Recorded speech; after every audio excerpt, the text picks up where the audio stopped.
మాతృదేవోభవ. మన తల్లి భరతాంబ మతి శారదాంబ, అమ్మ మన తల్లి భరతాంబ మతి శారదాంబ, మన కామె జగదంబ మధుమత్కదంబ. మన తల్లి భరతాంబ మతి శారదాంబ, మన కామె జగదంబ మధుమత్కదంబ. మన తల్లి దేహము మధుర గేహము, మన ప్రేమ ఆగేహమందు స్నేహము. మన తల్లి దేహము మధుర గేహము, మన ప్రేమ ఆగేహమందు స్నేహము. మన భారతీయత మానవత్వయుత, మన భారతీయత మానవత్వయుత, మన జాతి ధీయుత మహనీయ కవిత.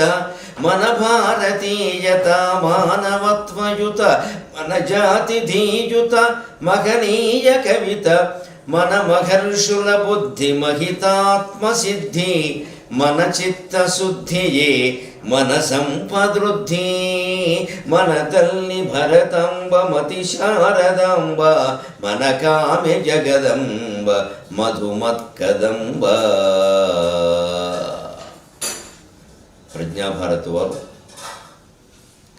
భారతీయ ప్రాచీన ప్రజ్ఞా పరంపరను కొనసాగిస్తూ దాన్ని ఆధునిక భారతీయులకు అందించడానికి విశేషంగా కృషి చేస్తున్నందుకు చాలా ఆనందించి నేను ఈ కార్యక్రమానికి ఒప్పుకున్నాను. అన్ని దానాల్లోకి గొప్ప దానం ఏదంటే అన్నదానం, ఏదో భూదానం, గోదానం, విద్యాదానం రకరకాలు చెబుతారు.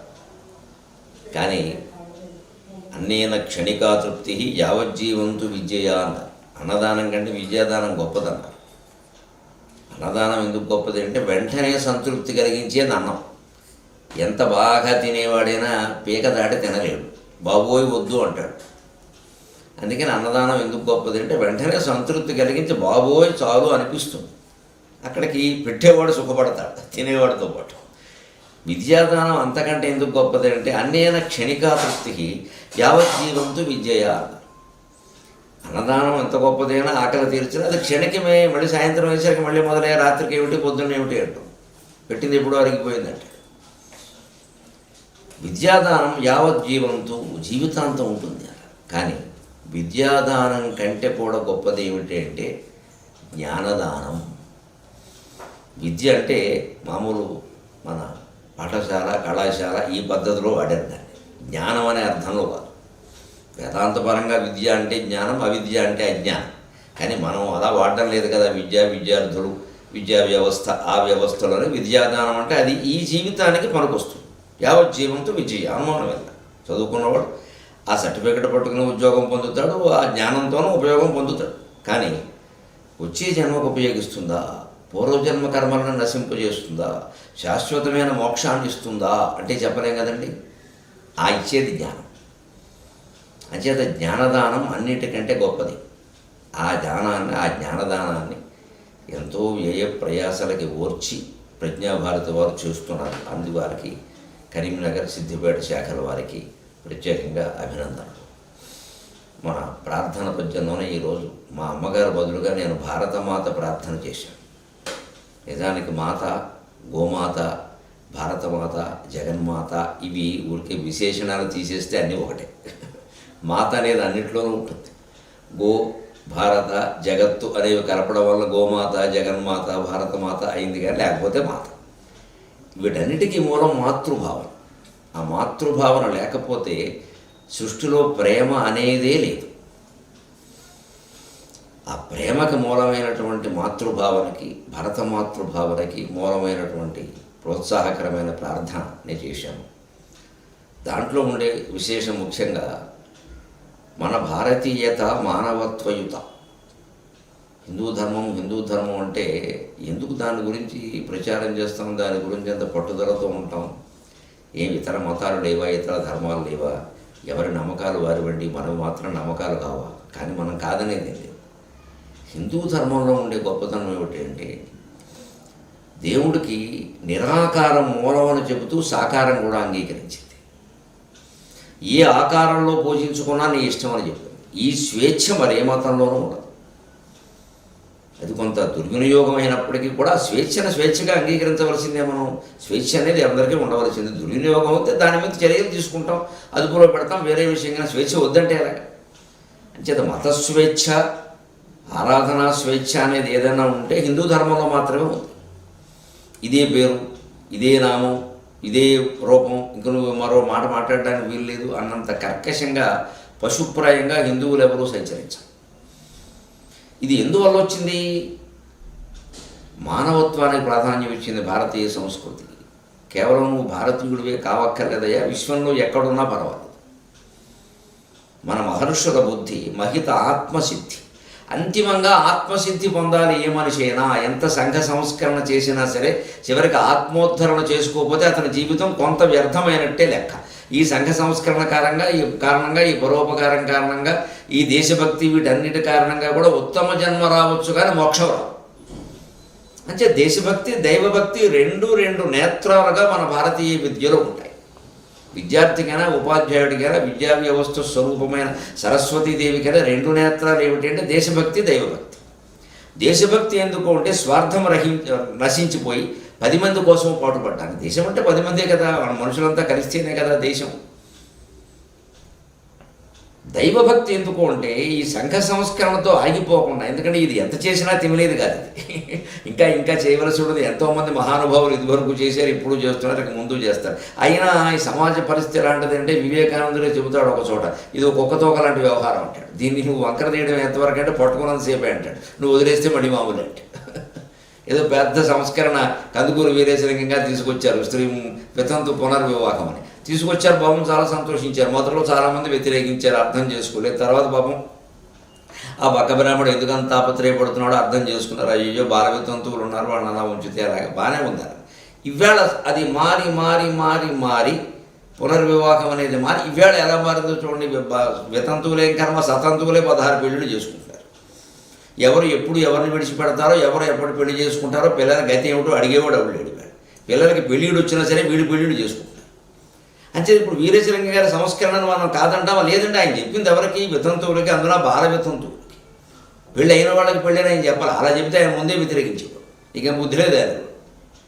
సంస్కరణ తర్వాత ఏదో రకాలుగా దారి తీసినంత మాత్రం చేత సంస్కరణను తప్పు అని మనం అనలేం.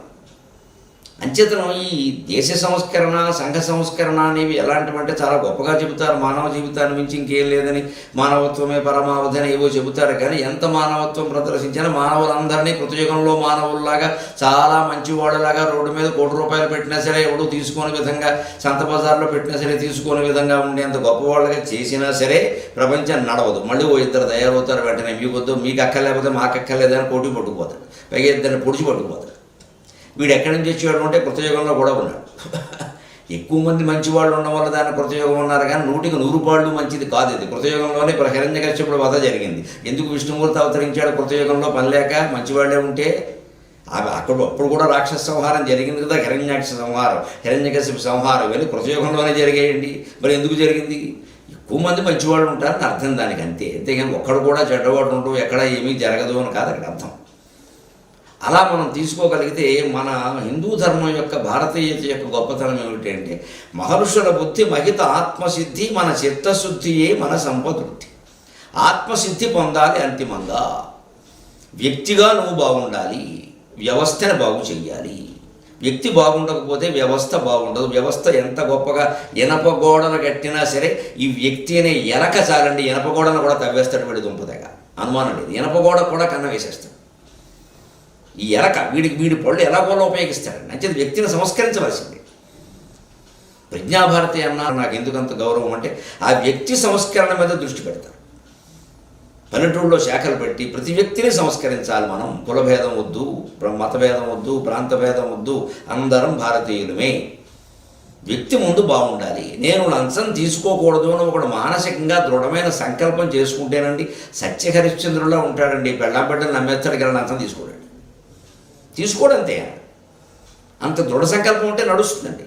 కానీ అందరూ అంత దృఢ సంకల్పంతో ఉండలేరు. కాబట్టి వ్యవస్థను కూడా మనం కాస్త ఎక్కడికక్కడ మేకులు కొట్టుకుంటూ రావాలి, మేకు బిగింపులు చేస్తూ రావాలి. పర్యవేక్షణ, సూపర్విజన్ అంటారు, అది పెంచుతూ రావాలి. దానివల్ల ఏమవుతుంది? సమాజంలో ఎక్కువ భాగం ఎప్పుడు గోపీలు ఉంటారు. గోపి అంటే గోడ మీద పిల్లలు. అవకాశాలు ఉంటే తీసుకుంటారు, అవకాశం లేకపోతే అబ్బాయి ఇంతకంటే పతివ్రతలు లేరంటగా ఉంటారు. అంచేది వీళ్ళకి మేకులు బాగా బిగించేస్తే వీళ్ళు ఊరుకుంటారు, మాట్లాడుకుంటారు. వ్యవస్థను కాపాడాలంటే మేకు బిగించాలి, కానీ మూలమైనటువంటి వ్యక్తిని సంస్కరించాలి. అది మన మహర్షులు చేశారు. ఆ తత్వాన్ని అందుకున్నాడు కాబట్టి రామకృష్ణ పరమహంస శిష్యుడుగా వివేకానందుడు వ్యక్తి సంస్కరణ మీద, వ్యవస్థ సంస్కరణ రెండింటి మీద కూడా దృష్టి పెట్టాడు.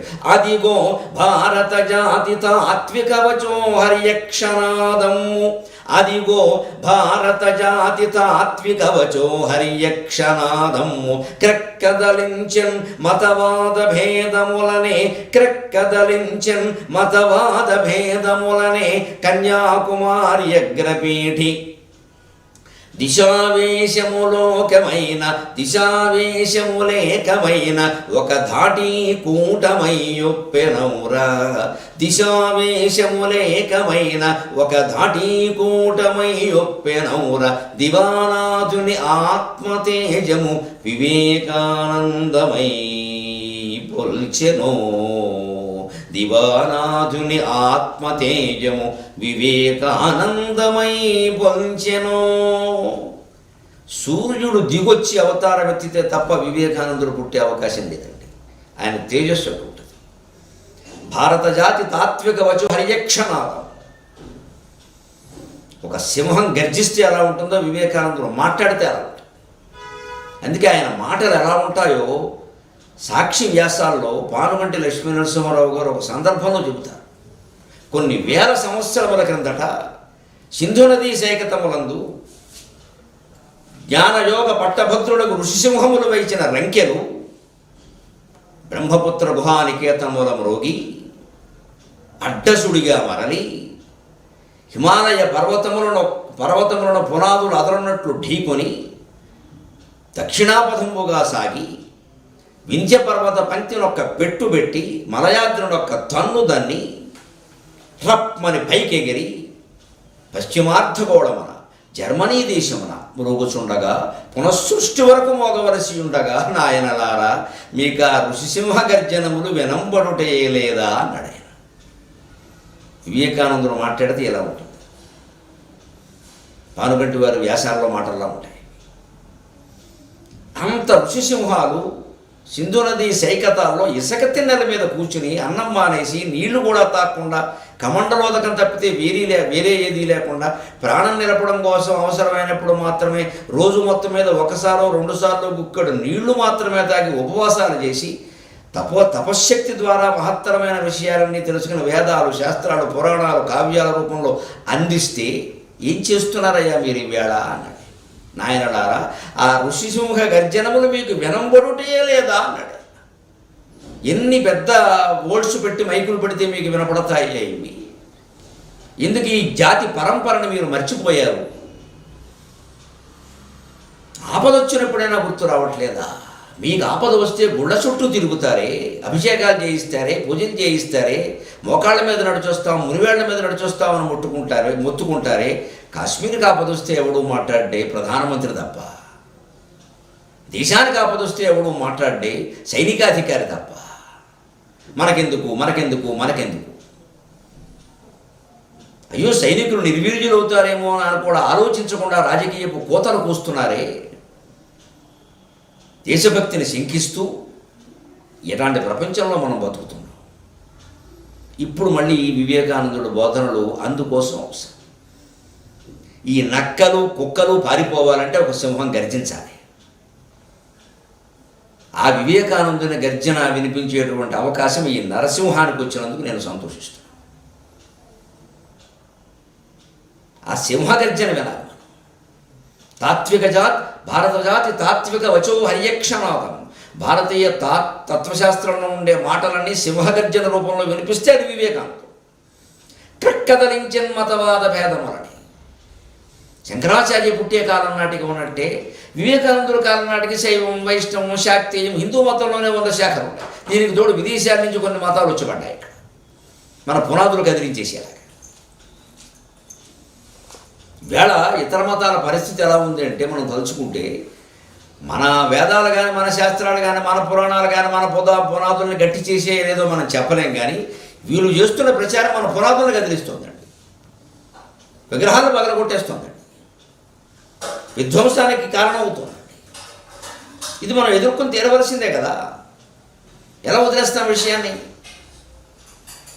ఎందుకంటే ఇది ఇవాళ చిన్న విషయం అంటే చిన్న విషయంగా పోదు, రేపు పొద్దున ఏమవుతుందో తెలియదు.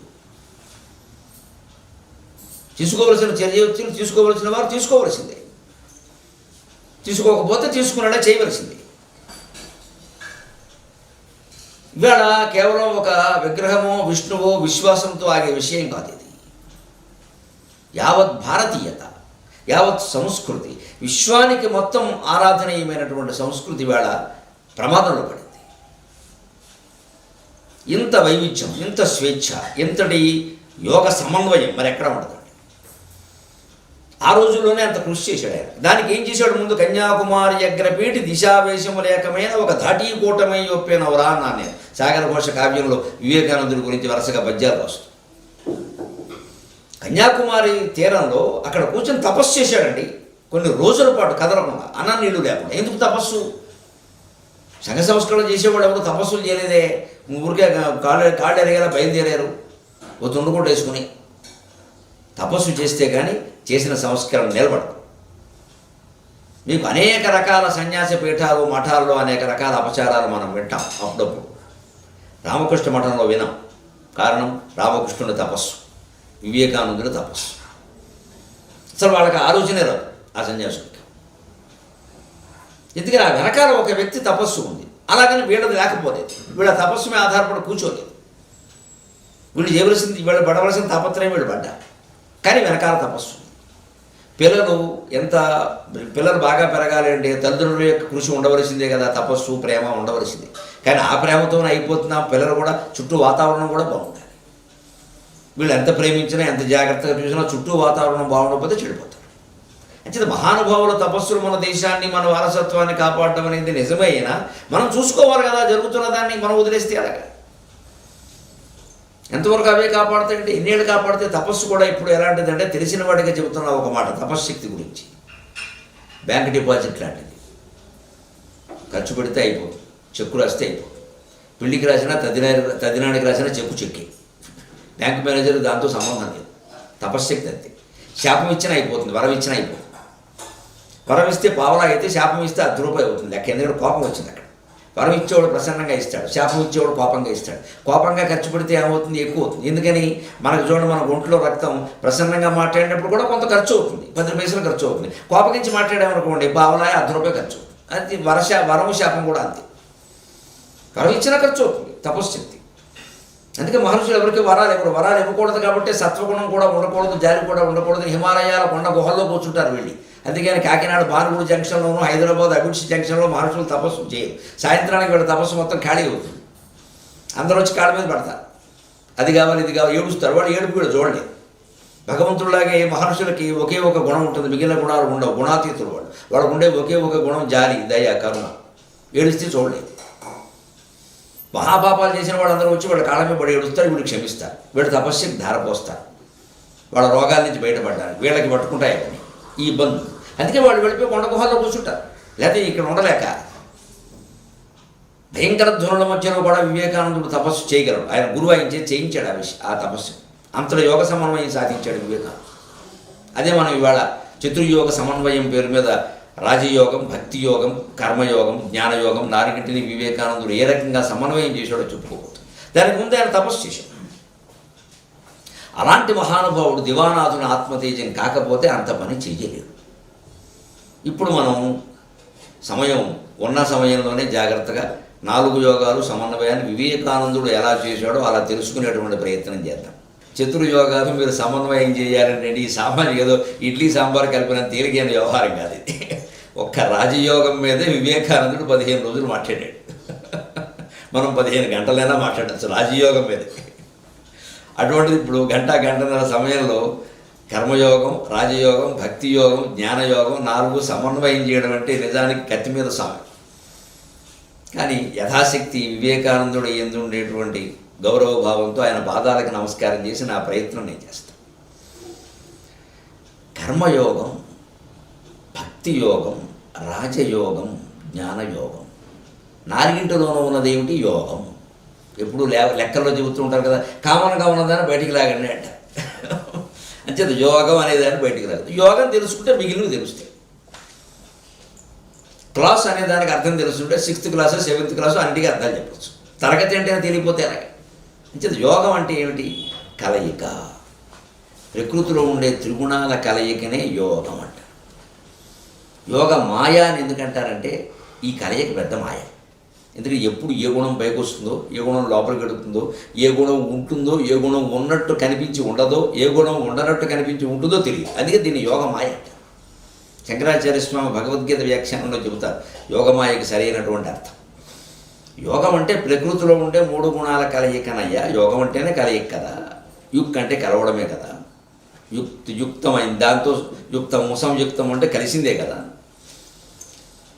జాయింట్ కలెక్టర్ అంటే సంయుక్త కలెక్టర్ అంటే సంయుక్త అంటే అర్థం ఏమిటి? పై కలెక్టర్ గారితో ఎప్పుడు కలిసి ఉంటాడు, విడిపోయి ఉండకూడదు. ఆయనకి ఈయన జాయింటే మరి. అంతే సంయుక్త.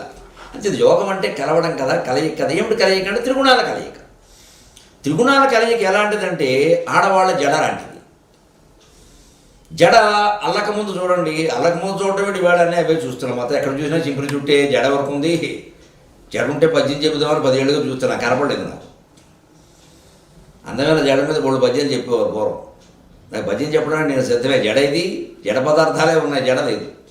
జడ కనపడదు, మొత్తం ఇలా విరబోసుకుంటున్నారు దెయ్యాలాగా. బొట్టైనా ఉండదు మొహానికి.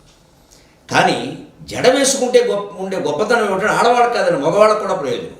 అసలు మొత్తం సృష్టితత్వం అంతా జడలో ఉంది. ఇంత చిందరవందరగా సింపుల్గా ఉన్న జుట్టును 3 పాయల కింద తీస్తారు. ముందు చిక్కు తీస్తారు, నూనె రాస్తారు, రాశాక మళ్ళీ ఓసారి ఇలా దువ్వుతారు, అలా 3 పాయలు చేస్తారు. సరిగ్గా ఈ 3 పాయలే సత్వరజస్ తమో గుణాలు. సృష్టిని అమ్మవారు అలాగే చేసింది. ముందు చిక్కు తీసి 3 పాయలు చేసింది. ఈ 3 గుణాలు ఆ జడ వేసినప్పుడు గమనించండి. ఈ ఆడవాళ్ళు పెద్దవాళ్ళు చాలా నేర్పుగా ముందు కూర్చోమ్మా అని చెప్పి 3 నెత్తి మీద మొట్టకాయ వేసి ఇలా అని అల్లేస్తారు. ఎలా అల్లరు తెలియదు. మనం ఆ జడ అయిపోయాక చివరిలో రిబ్బను జడగంటలు అన్నీ పెట్టాక చూస్తే ఏ పాయి పైకి వచ్చిందో, ఏ పాయి కిందకి వెళ్ళిందో వేసినప్పుడు కూడా తెలియదు. ఇదే యోగమాయ. సృష్టి అంతా అలాగే ఏర్పడింది. త్రిగుణాల కలయిక. అసలు మొత్తంలో సత్వగుణం పైన ఉంటుందా, రజోగుణమా తమోగుణమా చెప్పలేము. ఏ వ్యక్తిలో ఏ గుణం పైన ఉంది చెప్పలేము. అంతేకాదు ఏ వ్యక్తిలో ఎప్పుడు ఏ గుణం పైన ఉంది చెప్పలేము. వాడు దేవుడా రాక్షసుడా అంటే పవల దేవుడు, రాత్రి రాక్షసుడు, నీకేం తెలుసు? వాళ్ళు ఆవిడని అడిగితే చెబుతుంది. అలాగని పూర్తిగా రాక్షసుడు అందామంటే పొద్దున్న లేవగానేనండి 1,00,000 దానం ఇస్తారండి. విచిత్రంగా రాక్షస కృత్యాలు రాత్రి చేసిన వాడికి అది జాలి ఉండే 100 పాపాలు చేస్తున్నా పోనే అని ఇచ్చేస్తారండి. మరి ఇప్పుడు ఈ దానానికి 1,00,000 దానం ఇచ్చిన దానికి మెచ్చుకోవాలా, రాత్రి చేసిన పాపానికి వాడిని తిట్టాలా, లేదు వాడి పాపాన్ని వాడిని ఒప్పుకున్నది వాడు మహాత్ముడుగా గౌరవించాలా? ఆశ్చర్యం కదా. ఇదే గుణాల మాయ. యోగమాయ అంటే ఇది. ఏ మనిషిని మనం అంచనా వేయలేము. చాలా కష్టపడి అంచనా వేయడం, అంత తేలిగ్గా అంచనా వేయలేము. అందుకే తొందరపడి నిర్ణయాలకు రాకూడదు మనుషుల విషయంలో. ఒకసారి చూడటం కాదు, 100 సార్లు చూసినా మన నిర్ణయం తప్పు కావచ్చు. ఎప్పటికప్పుడు ఆ వ్యక్తికి బాగుపడే అవకాశం ఇస్తూనే ఉండాలి. అతను బాగుపడతాడు అని మనం నమ్ముతూనే ఉండాలి. తప్పదు. దెబ్బ తిన్నా సరే నమ్ముతూనే ఉండాలి. తప్పదు. మన జాగ్రత్తలో మనం ఉంటేనే అతనికి అవకాశం ఇవ్వాలి, నమ్మాలి కూడా. లేకపోతే ఈ సంస్కరణే అనవసరం. ఇదే యోగం. కలవడం యోగం. ఆ కలయిక మాయ అన్నం యోగమాయ అర్థమే. ఇప్పుడు కర్మయోగం ఏమిటి? పని చేసేటప్పుడు మనస్సు దేంతో కలపాలి. రాజయోగం ఏమిటి? రజోగుణానికి సంబంధించినటువంటి శరీరాన్ని ఎలాగ భగవంతుడితో కలపాలి. శరీరంలో ప్రధానమైనది రజోగుణం. మానవ జీవితం దేవతల్లో ప్రధానమైనది సత్వగుణం, మానవుల్లో ప్రధానమైనది రజోగుణం, రాక్షసుల్లో ప్రధానమైనది తమోగుణం. అంటే మనం మానవుల గురించి కదా మాట్లాడుకున్నది. మానవుల్లో రజోగుణమే ప్రధానం. ఈ రజశబ్దం నుంచే రాజశబ్దం వస్తుంది. అంచేతను రజోగుణం ప్రధానంగా ఉన్నప్పుడు దాన్ని ఆ యోగానికి తీసుకెళ్ళడం ఎలాగ, దాని యోగం మార్చి భగవంతుడితో కలపడం ఎలాగ, కర్మని ఆత్మతో కలపడం ఎలాగ, రజోగుణాన్ని ఆత్మతో కలపడం ఎలాగ, భక్తిని ఆత్మతో కలపడం ఎలాగ, అదే భక్తి యోగం. జ్ఞానాన్ని ఆత్మతో కలపడం ఎలాగ, అదే జ్ఞానయోగం. అన్నిటినీ ఆత్మతోనే కలపాలి. ఆ ఆత్మే పరమాత్మ, అదే జీవాత్మ, అదే దైవం, అదే నువ్వు, అదే నేను. తత్వమసి అహం బ్రహ్మాస్మి. కర్మని ఆత్మతో కలపడం ఎలాగ, అదే కర్మయోగం. భక్తిని ఆత్మతో కలపడం ఎలాగ, అది భక్తి యోగం. రజోగుణాన్ని ఆత్మతో కలపడం ఎలాగ, రాజయోగం. జ్ఞానాన్ని ఆత్మతో కలపడం ఎలాగ, అది జ్ఞానయోగం. అందుకే జ్ఞానయోగం చివరికి వస్తుంది. ముందు పని, జీవితం అంటే పని కదా, పని లేకుండా ఎలా ఉంటాం, అంచేత కర్మ. ఆ కర్మ చెయ్యగానే ఏ పని చేసినా సరే వెంటనే రజోగుణం తనుకుంటూ వస్తుంది. అందుకే రెండోది రాజయోగం అన్నాడు వివేకానంద. ఆ రజోగుణాన్ని కాస్త అదుపులోకి పెట్టి జ్ఞాన మార్గంలోకి తీసుకెళ్లాలంటే భగవద్భక్తి ఉండాలని, అందుకని భక్తి యోగం అన్నాడు మూడోది. నాలుగోది జ్ఞానయోగం అన్నాడు. అక్కడికి వెడితే జ్ఞానమే యోగం, అక్కడికి ఆత్మలో కలిసిపోతుంది. కలిసిపోతేనే జ్ఞానం, కలవకపోతే అజ్ఞానం. ఊరికే నామమాత్రంగా ముడివేయడం తప్పితే ఏం లేదు, అక్కడ కలిసింది. అప్పటికి జ్ఞానమే, ఆత్మ జ్ఞానమే భగవంతుడు. అది తెలుసుంటే చాలు. కానీ అక్కడి నుంచి కూడా జారిపోయే అవకాశం ఉంది. తెలుసుంటే సరిపోదు. బాగా చదివిన విద్యార్థి కూడా మర్చిపోయే అవకాశం ఉంది. అలాగే జ్ఞాని అయిన వాడు కూడా తప్పులు చేసే అవకాశం ఉంది. ఆయన జ్ఞాని కాబట్టి ఏ తప్పులు చేయడు అనద్దు. తప్పు చేయని వాడు ఇద్దరు, ఇంకా పుట్టినవాడు, పుట్టి మరణించినవాడు. ఇంక మిగిలిన వాళ్ళు ఎవరిని మనం నమ్మడానికి లేదు. పుట్టినవాడు ఇంకా తప్పు చేయలేదు, పుట్టలేదు కాబట్టి. పుట్టి మరణించిన వాడు కూడా ఇంకా చేసే అవకాశం లేదు, మరణించాడు కాబట్టి. భూమండలం మీద ఉన్నవాడిని ఎవరిని మనం ఎప్పుడు ఏ తప్పు చేయలేదు, ఇక ముందు ఏది చేయడు అని అనడానికి వీల్లేదండి. అటువంటి అవకాశం భగవంతుడు ఇవ్వలేదు. ఎందుకంటే ఇది యోగ మాయ, ఈ యోగమే మాయ. అంచేది ఇందులో కర్మను యోగంగా మార్చుకోవాలి, దాని ద్వారా ఆత్మజ్ఞానం పొందాలి. అంటే వివేకానందుడు ఏమంటాడు అంటే, నువ్వు ఏ పని చేసావు అనేది ప్రధానమైన విషయం కాదయ్యా, ఎలా చేసావు అనేది ప్రధానం అన్నాడు. ఎలా చేయడం ఏమిటండి? ఏ పని చేసావు అనేది ప్రధానం కాదు అంటే ఏమంటే మంచి చెడ్డ లేదండి. పనికి ఎప్పుడు మంచి చెడ్డ ఉంటాయండి, మంచి పని చెడ్డ పని ఉంటాయండి. కానీ మన సమాజంలో మంచి పనులు చెడ్డ పనుల కంటే కూడానండి ఎక్కువ పనులు తక్కువ పనులు లెక్క పెడతామండి. ఆయన చాలా గొప్పవాడు అండి అంటారు. గొప్పవాడు అంటే మంచివాడు అని అర్థం కాదండి.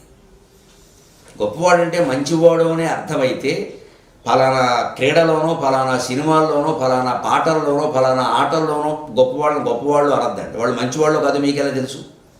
వాడు ఆట గొప్పదైతే వాడు గొప్పవాడవా? ఆట ఆడటం వేరు, మంచితనం వేరు. వాడు బెళ్ళ జీవితంతో కూడా వాడు ఆడుకుంటున్నాడేమో, మనకేం తెలుసు? ఆవిడ చెబుతుంది చేసాం, వీడు వేట కొట్టడం కాదని మమ్మల్ని కొట్టాడు 100 సార్లు అండి. మరి ఇప్పుడు వాడు మంచివాడు అంటావా చెడ్డవాడే? కానీ గొప్పవాడు, వాడు కనపడితే ఫోటో దిగుతాం, మనం 10 మందికి చెబుతాం. అంచేది పని గురించి ఆలోచించేటప్పుడు మనం ఇవాళ లోకంలో ఎందుకు ఇంత దెబ్బతింటున్నాము అంటే ఎక్కువ పని తక్కువ పని, గొప్ప పని హీనమైన పని, ఇలా ఆలోచిస్తాం. ఎక్కువ పని తక్కువ పని అంటే అర్థం ఏమిటి? ఒక విశ్వవిద్యాలయంలో పాఠాలు చెబితే గొప్ప పని. మా వాడు యూనివర్సిటీలో ప్రొఫెసర్ అండి, రోడ్డు పక్క తక్కువ పని అని వివేకానందుడు చెబుతాడు. ఎక్కువ తక్కువలను కానీ గొప్పని మంచి చెడ్డని కానీ దాన్ని బట్టి నిర్ణయించకూడదు. గంటల కొద్దీ చెత్త ఉపన్యాసాలు ఇచ్చే ప్రొఫెసర్ గారి కంటే గంటలో నాణ్యమైన చెప్పులు కొట్టగలిగిన వాడు చాలా గొప్పవాడు అన్నాడు. అది వివేకానందుడి కర్మయోగం. ఇప్పుడు మనం ఏది గొప్పతో నిర్ణయించుకుందాం. శ్రామిక శక్తికి ఎవరు ప్రాధాన్యం ఇచ్చారో ఆలోచిద్దాం. ఒక గంట సమయం ఇచ్చి ఒక ఉపన్యాసం ఇవ్వమనండి ఒక ప్రొఫెసర్ గారు, లేదు నాబోటి గంట మమ్మల్ని అయినా సరే. ఆ గంట సమయంలో ఎవరో ఒక చెప్పులు కుట్టేవాడిని అతను ఒక చెప్పులు కుట్టమనండి, గంటలో కుట్టేస్తాడు అతను. ఆ చెప్పులు ఖచ్చితంగా ఉపయోగపడతాయి. మా ఉపన్యాసాలు ఉపయోగపడతాయో లేదో చెప్పలేము. అంచేతను చేసే పనిని బట్టి గొప్ప మంచి నిర్ణయించొద్దు. ఎలా చేస్తున్నాడు ఆ పని? చెప్పులు కుట్టమైనా సరే చాలా శ్రద్ధగా భక్తిగా గంటలో చెప్పుల పని పూర్తి చేశాడు. ఈ ప్రొఫెసర్ గారు గంటల కొద్ది ఉపన్యాసాలు ఇచ్చిన సిలబస్ అయిందా? పిల్లలందరూ ఉత్తీర్ణులు అయ్యారా? అసలు వాళ్ళకి జ్ఞానం కలిగిందా? చెప్పలేరండి. కానీ మన దృష్టి ఎలా ఉంటుందంటే, చెప్పులు కుట్టేవాడికి మేము పిల్లలు ఇస్తామండి, ప్రొఫెసర్ గారికి జీతం లేకపోయినా పిల్లలు ఇస్తారు. ప్రొఫెసర్ అని చెప్పుకోవడమే గొప్ప. ఇవాళ జీన్స్ ప్యాంట్ వేస్తే చాలు పిల్లలు ఇస్తారు. మంచి కట్టిన వాడు కోట్లున్నా పిల్లనివ్వరు. నువ్వు మంచి కట్టావు అంతే, తప్పు. జీన్స్ ప్యాంట్ వేస్తే వాడికి ఏమీ లేకపోయినా సరే, నిండా అప్పులున్నా సరే ఇచ్చేస్తారు. ఆ జీన్స్ కూడా చిల్లులు ఉంటాయి. ఎన్ని చిల్లులు ఉన్నాయో అన్ని కోట్లు వీడికి అప్పులు ఉంటాయి. మన అజ్ఞానాలు ఇలా ఉంటాయి. అందుకే వివేకానందుడు ఎక్కువ పని తక్కువ పని ఉండవండి, మంచి పని చెడ్డ పని ఉంటాయి. ప్రొఫెసర్ గారు చేసేది మంచి పని, ఉపన్యాసాలు కూడా మంచి పని, బాధ్యత ఆయన చేస్తున్నాడు. ఆయన ఎందుకు తక్కువ చేయాలి? మనం చెప్పులు కుట్టడము మంచి పని. అంచేది మీరు ఎక్కువ తక్కువ అనకండి, మంచి చెడ్డ అనకండి, రెండు మంచి పనులే. ఎవరు గొప్పవాళ్ళో మీరు ఎలా నిర్ణయం చేయాలి అంటే, ఈయన చిత్తశుద్ధిగానే పాఠాలు చెబుతున్నాడా, అసలు ముందు తరగతికి పెడుతున్నాడా, లేకపోతే ఇవాళ ఇద్దరుంటే పాఠం అని చెప్తామరా మొత్తం అందరూ వచ్చాక చెప్పు అనేవాళ్ళు కూడా ఉన్నారు. మా కాలంలోనే ఉన్నారు, ఇప్పుడు ఎందుకు ఉన్నారు? అందరూ వచ్చాక చెప్పరా అనేవాళ్ళని చూశాను. అందరూ వస్తారా, జరిగే పని ఇది. కెరటాలన్నీ తగ్గికి స్నానం చేద్దాం అనుకున్నట్టు జరిగే పని ఆ సముద్రంలో. కెరటాలు తగ్గిన స్నానం చేద్దాం అన్నట్టు కెరటాలు తగ్గుతాయి సముద్రంలో. ఉండగా చేయాలి. కానీ అలాగా బళ్ళోకి అందరూ వచ్చాక చెప్పరా పాఠం చెబుతా అన్నాడు. వస్తారా? జరిగే పని. వెళ్ళని వాళ్ళే ఉన్నారు, వెళ్ళినా చెప్పని వాళ్ళు ఉన్నారు, చెప్పిన సొంత సోది చెప్పేవాడు ఉన్నారు. ఈ కవి ఎవడరా అని పుస్తకం పక్కన పారేసి ఆయన రాసిన పద్యాలు చెప్పిన వాళ్ళని మేమే చూసాం, మీరు చూడరా ఇవిడు. ఇంకా ఆయన రాసిన సొంత పద్యాలు వీడే త్వరకాయ వీడికే వచ్చిండ్రా నేను రాశానురా కావ్యం అంటాడు. అసలు పాఠం చెప్పడం మానేసి. ఇలాంటి వాళ్ళు చూశారు మా చిన్నతనంలోనే ఉన్నారు, 30 ఏళ్ల క్రితం 40 ఏళ్ల క్రితం. ఇప్పుడు ఎందుకు ఉండరు? అసలు తరగతికి వెళ్ళేవాళ్ళే లేరు సరిగ్గా. రోజుకు 3 గంటలు ఉంటే గంట పెడితే ఎక్కువ. మరి ఇటువంటి పరిస్థితి కంటే ఆ చెప్పులు కుట్టేవాడు మంచివాడా కదా మీరు ఆలోచించండి, గొప్పవాడా కదా. దానివల్ల పని జరిగింది ఖచ్చితంగా. కానీ మనం ఎట్టి పరిస్థితులైనా తల్లకిందులెత్తుగా తపస్సు చేసినా ఈ ప్రొఫెసర్ గారు ఆదాయాన్ని ఆ చెప్పులు కుట్టేవాడికి రప్పించగలమా? దేని బట్టి లెక్కలు కడుతున్నాం? దేని బట్టి లెక్కలు కడుతున్నాం? అలాగని గంటలను బట్టి జీతాలు ఇద్దామని సామ్యవాద దేశాల్లో అలాగే ఇస్తారు, అడుగుతున్నా. ఎందుకని అలా ఇవ్వకూడదు. ప్రతి పని గంటల్లోనే లెక్క కట్టకూడదు. ఇంక ప్రొఫెసర్ గారికి గంటకి కష్టపడ్డాడు కాబట్టి ఆయనకు 100 రూపాయలు ఇద్దాం, చెప్పులు కుట్టేవాడికి 100 రూపాయలు ఇద్దామంటే చెప్పులు కుట్టే పని చేయగలిగిన వాళ్ళు లక్షల మంది ఉంటారు. కానీ ఈ ప్రొఫెసర్ గారిలా పాఠం చదివి జీర్ణం చేసుకుని జ్ఞాన మార్గంలో పిల్లలను నడిపించగలిగిన వాడు 1,00,000 మందికి ఒకడు ఉంటాడు. అది మనం గమనించాలి. చెప్పులు కుట్టేవాడిని మెచ్చుకోవడం కోసం ప్రొఫెసర్ని తగ్గించాల్సిన అవసరం లేదు. ఇది భారతీయత. ఎవరిని మనం తక్కువ చేయట్లేదు ఇక్కడ. వారి పనిని వారు చిత్తశుద్ధిగా చేస్తున్నారా లేదా, ఇది కర్మయోగం. అలా చెయ్యాలంటే ఏముండాలి? శ్రద్ధాభక్తి ఉండాలి. అదే వివేకానందుడు చెబుతాడు. సరిగ్గా ఆయనకు సంబంధించిన అక్షయ క్యాలెండర్ అని వేస్తారు రామకృష్ణ మఠం వారు. అందులో ఈరోజు సరిగ్గా ఇవాళ మనం మాట్లాడుకుంటున్న తేదీ జనవరి 9 కదండి. జనవరి 9న ఏముందో మీరు చూడండి. విజయం పొందినవాడికి విజయం పొందనివాడికి ఒక్కటే తేడా, శ్రద్ధాభక్తి లోపించడమే. శ్రద్ధాలోపం వల్లే మానవులు చాలామంది వెనకబడున్నారు. శ్రద్ధ ఉంటే ఎవరైనా విజయం సాధిస్తారు. మనం ఈ శ్రద్ధ పెట్టలేక, భక్తిగా పని చెయ్యలేక ఏం చేస్తామంటే వంక పెట్టేస్తాం. మొదలుపెట్టిన ముహూర్తం మంచిది కాదని ఒకడు, నేను పని చేయడం కోసం పెడుతుంటే ఎవడో ఎదురొచ్చాడని ఒకడు పెట్టేస్తాడు. లేకపోతే నేను ఎంత పని చేసినా ఎవరూ మెచ్చుకోరు అని ఇది ఒక ఇప్పుడు నిరంతర ఆరోపణ పర్వం ఇది. కొందరు అలాగే ఉంటారు, వీళ్ళు దుఃఖభాగులు అంటాడు చెన్నైసు. ఎప్పుడు నిరాశ, నిస్పృహ, నేను దేనికి పనికిరాను, నన్ను ఎవరో మెచ్చుకోరు, ఇదే గొడవ. ఈ ధోరణి నుంచే మనం బయటపడాలి. శ్రద్ధగా మనం పని చేస్తే మెచ్చుకున్నవాడు మెచ్చుకుంటాడు, లేదా లేదు, అది వాడి కర్మ. వాడు మెచ్చుకోవడం మీద మన ఆనందం ఆధారపడి ఉండకూడదు. అసలు మనిషి ఆనందం అనేది ఇంకొక వ్యక్తి మీద కానీ, వస్తువు మీద కానీ, పరిస్థితి మీద కానీ ఆధారపడిందంటే అది ఆనందం కాదు, సుఖం ఆధారపడుతుంది, ఆనందం ఆధారపడదు. ఆనందం పరబ్రహ్మస్వరూపం. మరొకరు మెచ్చుకోవడంతో మనకి నిమిత్తం లేదు. మనం ఏం చేస్తున్నామో మనకు తెలుసు. మన చెప్పులు మనం కుట్టడంలోనే, మన ఉపన్యాసం మనం ఇవ్వడంలోనే, మన వంట మనం చేయడంలోనే, మన బట్టలు మనం ఉతుక్కోవడంలోనే మనం ఆనందం పొందుతాం, ఎవరో మెచ్చుకోవడం కాదు. అంటే కర్మయోగము అంటే నీ పనిని నువ్వు శ్రద్ధాభక్తులతో చెయ్యి. ఇంకొకరెవరో మెచ్చుకోవాలి అనేటువంటి దాన్ని ఆశించవద్దు. అప్పుడప్పుడు ఎక్కువ పని తక్కువ పని అనే సమస్య లేదు. ఏం పని అనేది ముఖ్యంగా దాన్ని ఎలా చేశాం అంటే, ఇవాళ మీరు గమనించండి, ఎంత పెద్ద మనిషి అయినా సరే, సమాజంలో ఎంత గౌరవం ఉన్నవాడైనా సరే, అతను మంచివాడో కాదో మీరు నిర్ణయించాలి. గొప్పవాడు కాదు, అందరూ గొప్పవాడేనండి, గొప్పగా కనపడతారు. ఇవాళ గొప్పవాడు అంటే అర్థం ఏంటండి? టీవీల్లో కనపడేవాడు, ఎక్కువ సభల్లో పాల్గొనేవాడు. ఇంకో సోషల్ మీడియా ఒకటి వచ్చిందిగా మన ప్రాణానికి, అందులో అస్తమానం వాట్సాప్లో, ఫేస్బుక్లో, యూట్యూబ్లో కనపడేవాడు చాలా గొప్పవాడు. 10 మర్డర్లు చేసిన వాడు కూడా అందులో కనపడతాడండి, వాడు గొప్పవాడా? దుర్మార్గులు కూడా కనపడతారండి, వాడంతా గొప్పవాళ్ళ? గొప్పదనాన్ని మంచిదనాన్ని బట్టి నిర్ణయిస్తారా, కనపడ్డాన్ని బట్టి, పేరు ప్రచారాన్ని బట్టి నిర్ణయిస్తారా? అందుకే గొప్పవాళ్ళు కూడా తప్పులు చేస్తారు. తప్పులు కాదు, ఘోరాలు, నేరాలు చేస్తారు. పెద్ద పెద్ద పదవులు అనుభవించిన వాళ్ళు కూడా భయంకరమైన నేరాలు చేస్తారు. ఎందుకు చేస్తారు? ఆ గొప్పతనం వదిలేశారు. అది ఎందువల్ల వచ్చిందో మర్చిపోయారు. వాళ్ళలో ఉండే బలహీనతలు పోలేదు. ఎంత గొప్ప పదవులు ఇచ్చినా వాళ్ళకి ఆ బలహీనతలు పోలేదు, అందుకే చేస్తున్నారు. అమెరికాలో జరుగుతున్న భాగవతమే ఉదాహరణ. మొత్తం ఓడిపోయావయ్యా బాబు అని 70 ఓట్లు తేడా ఉన్నాయని ప్రజలు తేల్చిపారితే నేను దిగను అని గోడెక్కిస్తాడా? అందరు నేను ఎక్కడైనా ఉందండి, ఏ దేశంలోనైనా ఉందా? అమెరికాలో ఉండడం ఏంటండి? ఒక వ్యక్తి దురహంకారం ఎలా ఉంటుందో తెలియట్లే. దుర్యోధనుడు మళ్ళీ పుట్టాడు కదండి, అనుమానం ఏదైనా ఉందా? చచ్చే వరకు నేను ఓటమిని ఒప్పుకోను అన్నాడే దుర్యోధనుడు.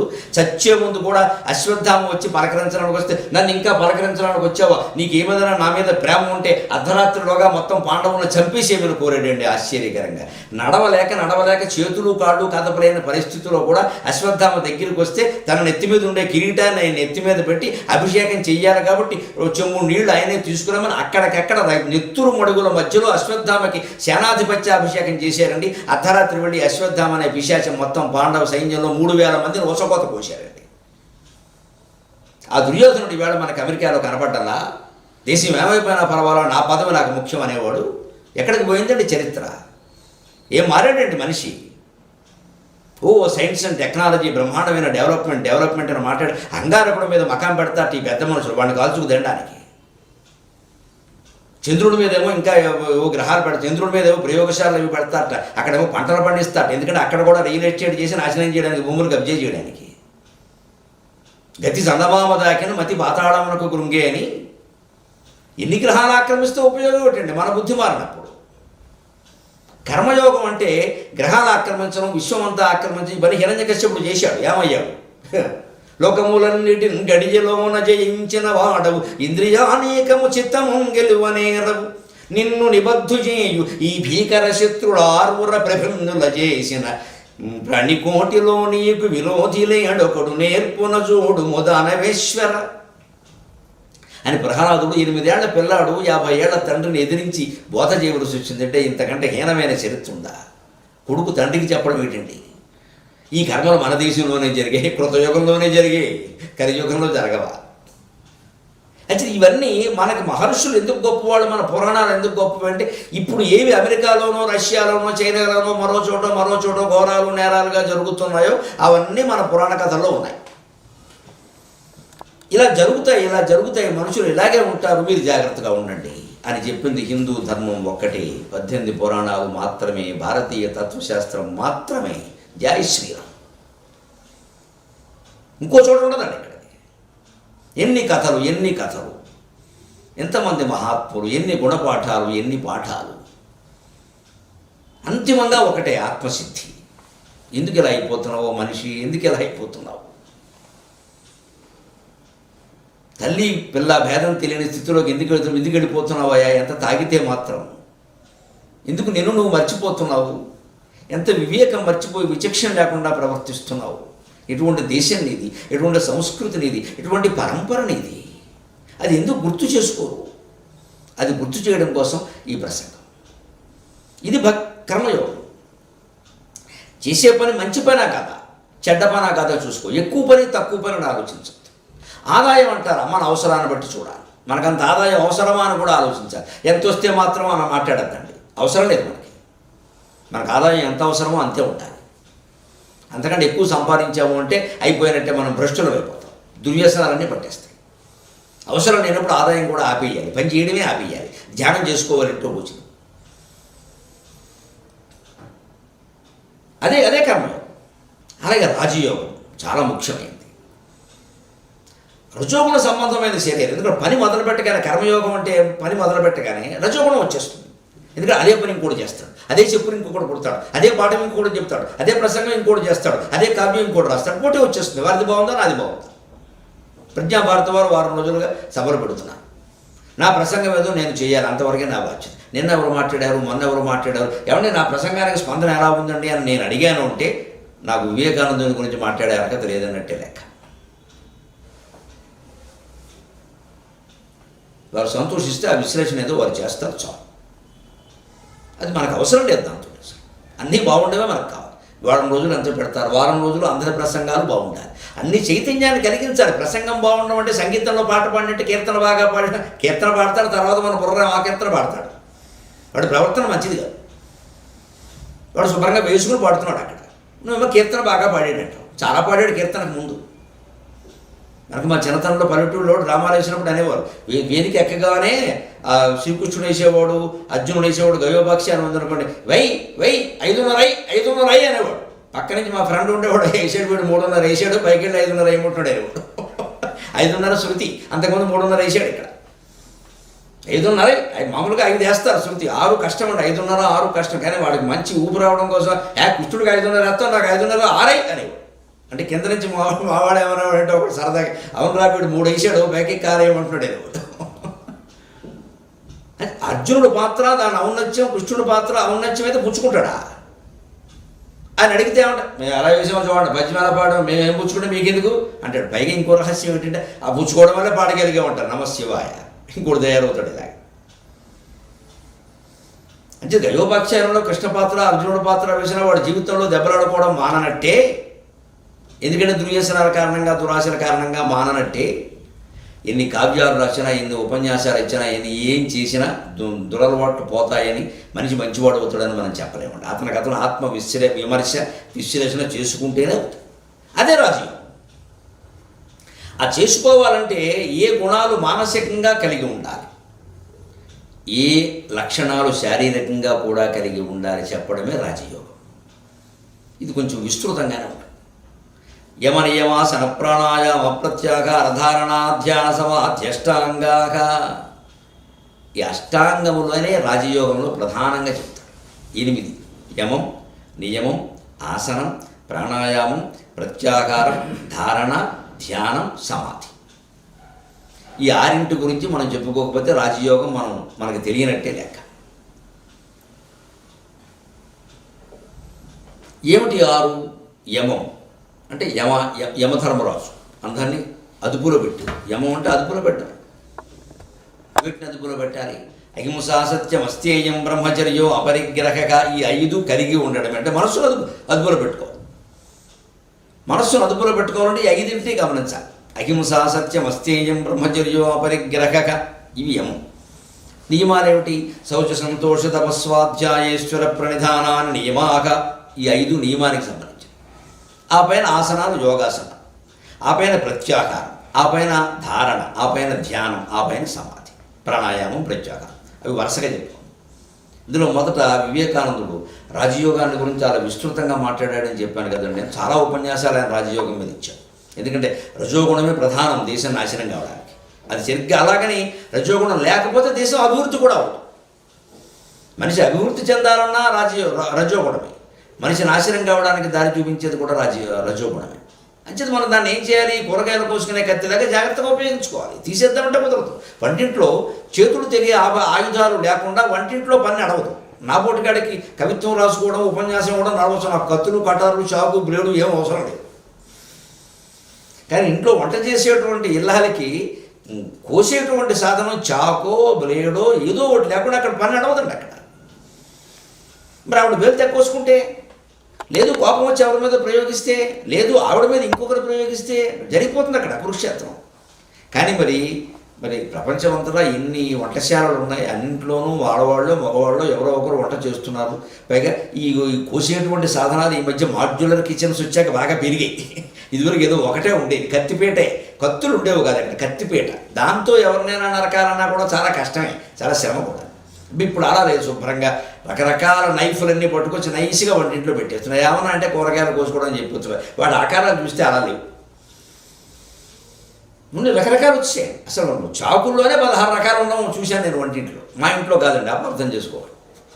చాకుల్లో 16 రకాలు. ఇన్ని ఎందుకు అంటే అంతే ఎందుకు అంతే. రేపు పొద్దున ఏం చేస్తారో తెలియదు వీటి. ఇదే రజోగుణం. అంచేతను ఈ ఆసనాలు, ప్రాణాయామం చేయడం, ప్రత్యాహారం, ధారణ, ధ్యానం, సమాధి, ఈ 8 యోగాలు పాటించడం ద్వారా రజోగుణాన్ని సద్వినియోగం చేసుకోవాలి. తొలగించద్దు. తమో గుణాన్ని తొలగించుకోవచ్చు. తొలగించడమే మంచిది. సుమారుగా 90%, అది కూడా 10% ఉండాలి. ఎందుకంటే తమో గుణం ఉంటే నిద్ర అవి ఉన్నాయి. నిద్ర ఉండాలిగా మనిషికి. మరి హింసా ప్రవృత్తి ఉంటుంది తమో గుణం. కానీ హింస మనం చేయకూడదు. కానీ ఎదుటివాడు చేసినప్పుడు మనం చేయక తప్పదు. యుద్ధం వచ్చినప్పుడు యుద్ధం చేయకుండా ఎలా ఉంటాం? భగవద్గీత అంతా అందుకోసం. యుద్ధం వచ్చినా సరే నువ్వు చేతులు కొట్టు కూర్చోవడం చేతకాంత అనమాట. మనం చేయొద్దు యుద్ధం. భారతీయ సిద్ధాంతం మీద ఇప్పుడు వివేకానందులు సహా మహర్షులు అందరూ చెప్పారన్నమాట. భారతీయులు ఎప్పుడూ మొదట యుద్ధం చెయ్యం, కానీ యుద్ధం వస్తే ఆగదు. సద్గురు శివానందమూర్తి గారు చెబుతారు మహత్తరమే అన్నమాట. యుద్ధం మన వల్ల ఎప్పుడూ రాకూడదు, కానీ యుద్ధమే వస్తే మొదటి బాణం మనమే వెయ్యాలన్నాడు. ఎందుకంటే మొదటి బాణం వేసే అవకాశం శత్రువుకి ఇస్తే వాడు బాణానికి మనం చనిపోతే ఇంకా బాణం ఎవరేస్తారండి ఇక్కడ. అందుకని యుద్ధం మన వల్ల రాకూడదు, కానీ యుద్ధమే వస్తే మనమే మొదటి బాణం వేయాలి. వ్యూహం అలాగే ఉండాలి, వాడికి అవకాశం ఇవ్వద్దు, మనమే వెయ్యాలి. నువ్వు చేస్తావు నాకు తెలుసు అన్నట్టే ఉండాలి అంతే. నువ్వు చేశాక నేను చేస్తానని చేశాక మనం పోతే అంతే. మనం హింస మానినా ప్రపంచం అంతా హింస ఆగిపోతుంది ఏం లేదండి. అహింస పరమో ధర్మ కానీ దాన్ని పట్టుకుని వేలాడిన మతాలు ఇందుకే దెబ్బతిన్నాయి ప్రపంచం అంతా. అహింస చాలా గొప్పది, అహింస చాలా గొప్పది, నిన్ను ఒక చెంప మీద కొడితే రెండో చెంప చూపించు, మాట్లాడుకోవడానికి చాలా బాగుంటాయి ఇవి. చెప్పేవాళ్ళని చూపించమని అలాగా ఎంతమంది చూపిస్తారో చూద్దాం. ఎన్ని చెంపలు మిగులుతాయో ఎన్ని చెంపలు పగులుతాయో తెలుసుకుందాం. మనం ఎవడు చెంప పగలగొట్టాం, కానీ మన చెంప పగలగొట్టడానికి ఒకడు వస్తున్నాడని చెబితే ఇద్దరిని ప్రయోగించి 4 చెంపలు పగలగొట్టిస్తాం. అదే భారతీయత. ఊరుకోవడానికి వీలేదు. అక్కడ రజోగుణాన్ని సద్వినియోగం చేసుకుంటాం. మనం చెయ్యం, వారు చేస్తే ఊరుకోం, లేకపోతే బతకలేం ప్రపంచంలో.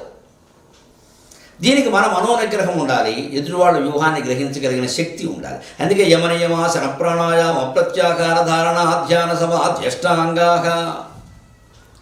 ఈ అష్టాంగ యోగాన్ని ఖచ్చితంగా పాటించాలి. దానికి లెక్క ఏమిటంటే యమం అన్నారు. అహింస సత్యం అస్థేయం బ్రహ్మచర్యో పరిగ్రహగా వివేకానందులు చెబుతారండి. స్పష్టమైన పతంజలి యోగ శాస్త్రంలో ఉండే నిర్వచనాలు చెప్పి వ్యాఖ్యానం చేస్తారు. అహింస అంటే ఏమిటి? ఒకరిలో అహింస అనే ప్రవృత్తి ఉందో లేదో ఎలా తెలుస్తుంది మనకి? పైకి అందరూ చాలా సౌమ్యంగా పువ్వు కంటే సుకుమారంగా కనపడతారు. ముఖ్యంగా ఇదివరకు మన పాత సినిమాల్లో అయితే కత్తులు రత్తయ్య లాంటి సినిమాల్లో ఎస్వి రంగారావు గారు వేసేవాడు. గళ్ళ లుంగి, ఇక్కడ ఈ బొగ్గ మీద ఒక పెద్ద కత్తి నాటు, భయంకరమైన మీసాలు ఏవో ఉండి, పెద్ద బెల్టు. ఇప్పుడు విలన్లు అలా ఉండడం లేదు. బాగా సుకుమారంగా ఆలయాల్లో పూజారుల కంటే పవిత్రంగా కనిపిస్తారు. శుభ్రంగా మర్డర్లు చేసేస్తాడు. అంచేత అతనిలో హింసా ప్రవృత్తి ఉందా అహింసా ప్రవృత్తి ఉందా అని అతన్ని అడగకూడదు. అతని అనుచరులను అసలే అడగకూడదు. కుటుంబ సభ్యులను కూడా అడగకూడదు. మా ఆయన చాలా మంచివాడని చెబుతారు. పచ్చి రౌడీ భార్య కూడా అలాగే. ఎందుకంటే ఆవిడ పతివ్రత, ఆవిడకి నమస్కారం చేయాలి. మనం ఏం చేస్తాం? ఆవిడ అలాగే చెబుతుంది. ఆవిడని అడగడమే మన తప్పు. అభిప్రాయం చెప్పవలసింది ఆవిడ కాదు. ఎలా తెలుసుకోవాలి? యోగశాస్త్రంలో చెబుతారు. వివేకానందుడు దాన్ని చెబుతారు. అహింసా ప్రతిష్టాయాం తత్సన్నిధౌ వైరత్యాగ. ఒక వ్యక్తి హింసాత్మక భావాలతో తానే దాడి చేసే ఉద్దేశంతో ఉన్నాడా, లేదు అహింసనే పాటిస్తూ ఇతరులు దాడి చేస్తే తప్పదు కదా, నన్ను నేను రక్షించుకోవాలి కదా, పెనకక ప్రాణరక్షణ ఉపేక్ష నడుచుట పాపం అని ఆముక్తమాల్యతలో చెప్పారు కదా, మన పురాణాల్లో ఉంది కదా. ప్రాణం మీదకి వచ్చినప్పుడు తప్పనిసరిగా మనం దెబ్బలాడవలసిందే, ప్రాణాన్ని కాపాడుకోవలసిందే. శరీరమాద్యం కొలు ధర్మ సాధన. ప్రాణం పోయినా మంచిదే, దాని ప్రయత్నం దానికి చేయాల్సిందే. బతుకుతామా లేదా కాదు, ప్రయత్నం అయితే చేయాలి. ఎలాగో చనిపోతాం కదా అని చంపేవేయాలని ఛాతీ చాపి కూర్చోక్కర్లేదు. ప్రయత్నం మనం చేయాల్సింది. అది ఎలా తెలుస్తుంది మనకి? ఆ వ్యక్తి అహింసాపరుడా హింసాపరుడు అంటే తత్సన్నిధో వైరత్యాగ. ఆయన మాట్లాడుతుంటే, లేదా ఆయన ఇంటి అరుగు మీద ఆయన కూర్చుంటే, ఆయన మనకు కనపడితే ఆయన ఎదురుగా ఒక 5 నిమిషాలు నిలబడి అలా కొంచెం ఆయన కళ్ళల్లోకి సూటుగా చూడమన్నాడు. యోగశాస్త్రంలో చెప్పిన మాట ఇది, వివేకానందులు చెప్పిన మాట. ఆయన ఎదురుగా నిలబడు, లేదా ఆయన నుంచుంటే నువ్వు కూర్చో, ఆయన కళ్ళల్లోకి సూటుగా చూడు. ఆయన ఉపన్యాసంలో చెప్పే విషయాన్ని నమ్మద్దు. మాట్లాడుతున్నా సరే ఆయన కళ్ళల్లోకి సూటుగా చూడు. నీ మనస్సులో ఉండే ద్వేషభావాలన్నీ పోతే ఆయన అహింసాపరుడై, నీ మనస్సులో ద్వేషభావాలు అలాగే ఉంటే ఆయనలో కూడా హింస ఉన్నట్టే లెక్క అన్నాడు. దీన్ని మించిన నీళ్ళ లిట్మస్ టెస్ట్ వేరే ఉందండి. మొక్కలకి పరీక్షలు చేస్తారే, లిట్మస్ కాగితాలు పెట్టి అవి సరిగ్గా తేలుతాయో లేదో చెప్పడం, కరోనా పరీక్షలు ఎలా ఉంటాయో కూడా చెప్పడం. అన్ని రకాలు చూసాం. కానీ వివేకానందులు చెప్పిన పరీక్ష చాలా గొప్పది. అది పతంజలి చెప్పింది నిజానికి యోగశాస్త్రం. ఆయన ఎదురుగా నువ్వు కూర్చో, ఆయనకి ఏం చెప్పక వింటూనే ఉండు, మాట్లాడుతూనే ఉండు. ఆయన కళ్ళల్లో కళ్ళు పెట్టి చూడు. 5 నిమిషాల్లో నీలో ఉండే శత్రుభావాలు ద్వేషభావాలు తొలగిపోతే ఆయన అహింసాపరుడు కింద లెక్క. నీ మనస్సంతా గందరగోళంగా కచాకచి భుజాభుజి ముష్టాముష్టి బాహాబాహి అన్నట్టుగా ఉంటే ఆయన కూడా 4-5 మద్దతులు చేసినట్టే లెక్క, లేదా చేయడానికి ప్రణాళిక వేస్తున్నట్టే లెక్క. అదే లెక్క. మనమే తెలుసుకోవచ్చు, వాడిని అడగక్క. ఇది అహింస. ఇలా ఉంటున్నామో లేదా మనకు మనం పరీక్ష చేసుకోవాలండి. మన మనస్సు లోపల ప్రశాంతంగా ఆందోళన లేకుండా ఉంది, పడుకోగానే నిద్రపడుతుందంటే మనం అహింసాపరుడమే. తిన్నది వెంటనే అరుగుతోంది అన్న, పడుకోగానే నిద్రపడుతోంది అన్న, మనం అహింసాపరుడమే. మనకి మనమే టెస్ట్ పరీక్ష చేసుకోవచ్చు. రెండోది సత్యం. ఆయన సత్యమే మాట్లాడుతున్నాడా? వేదికల మీద అందరూ సత్యం మాట్లాడినట్టుగా అనిపిస్తారని నిజంగా ఆ సత్యాన్ని ఆచరించాలి. వేదిక మీద కూడా సత్యం చెబుతాడని చెప్పాలి. ఇవాళ రాజకీయం గమనిస్తే వేదిక మీద చెప్పేవన్నీ సత్యాలు, వాళ్ళ ఊరించే మాటలు ఉంటాయి, వెనకాల అవి ఏమి చేయవు. అన్ని వాగ్దానాలే. ఆ వాగ్దానంలో 100కి 1% కూడా అమలు కాదు. మరి ఎలా తెలుసుకోవాలి? సత్యప్రతిష్టాయాం క్రియాఫలాశ్రయత్వం. అతను సత్యాన్ని పాటిస్తున్నాడా లేదా అనేది తెలియాలి అంటే అతను ఎప్పుడైనా అలవోకగా ఏదన్నా మాట అంటే అది జరగాలి అన్నాడు. క్రియాఫల ఆశ్రయత్వం. ఆయన శాపం ఇచ్చినా సరే, వరం ఇచ్చినా సరే, అది అమలైంది అంటే ఖచ్చితంగా అతను సత్యాన్ని పాటిస్తున్నట్టు లెక్క.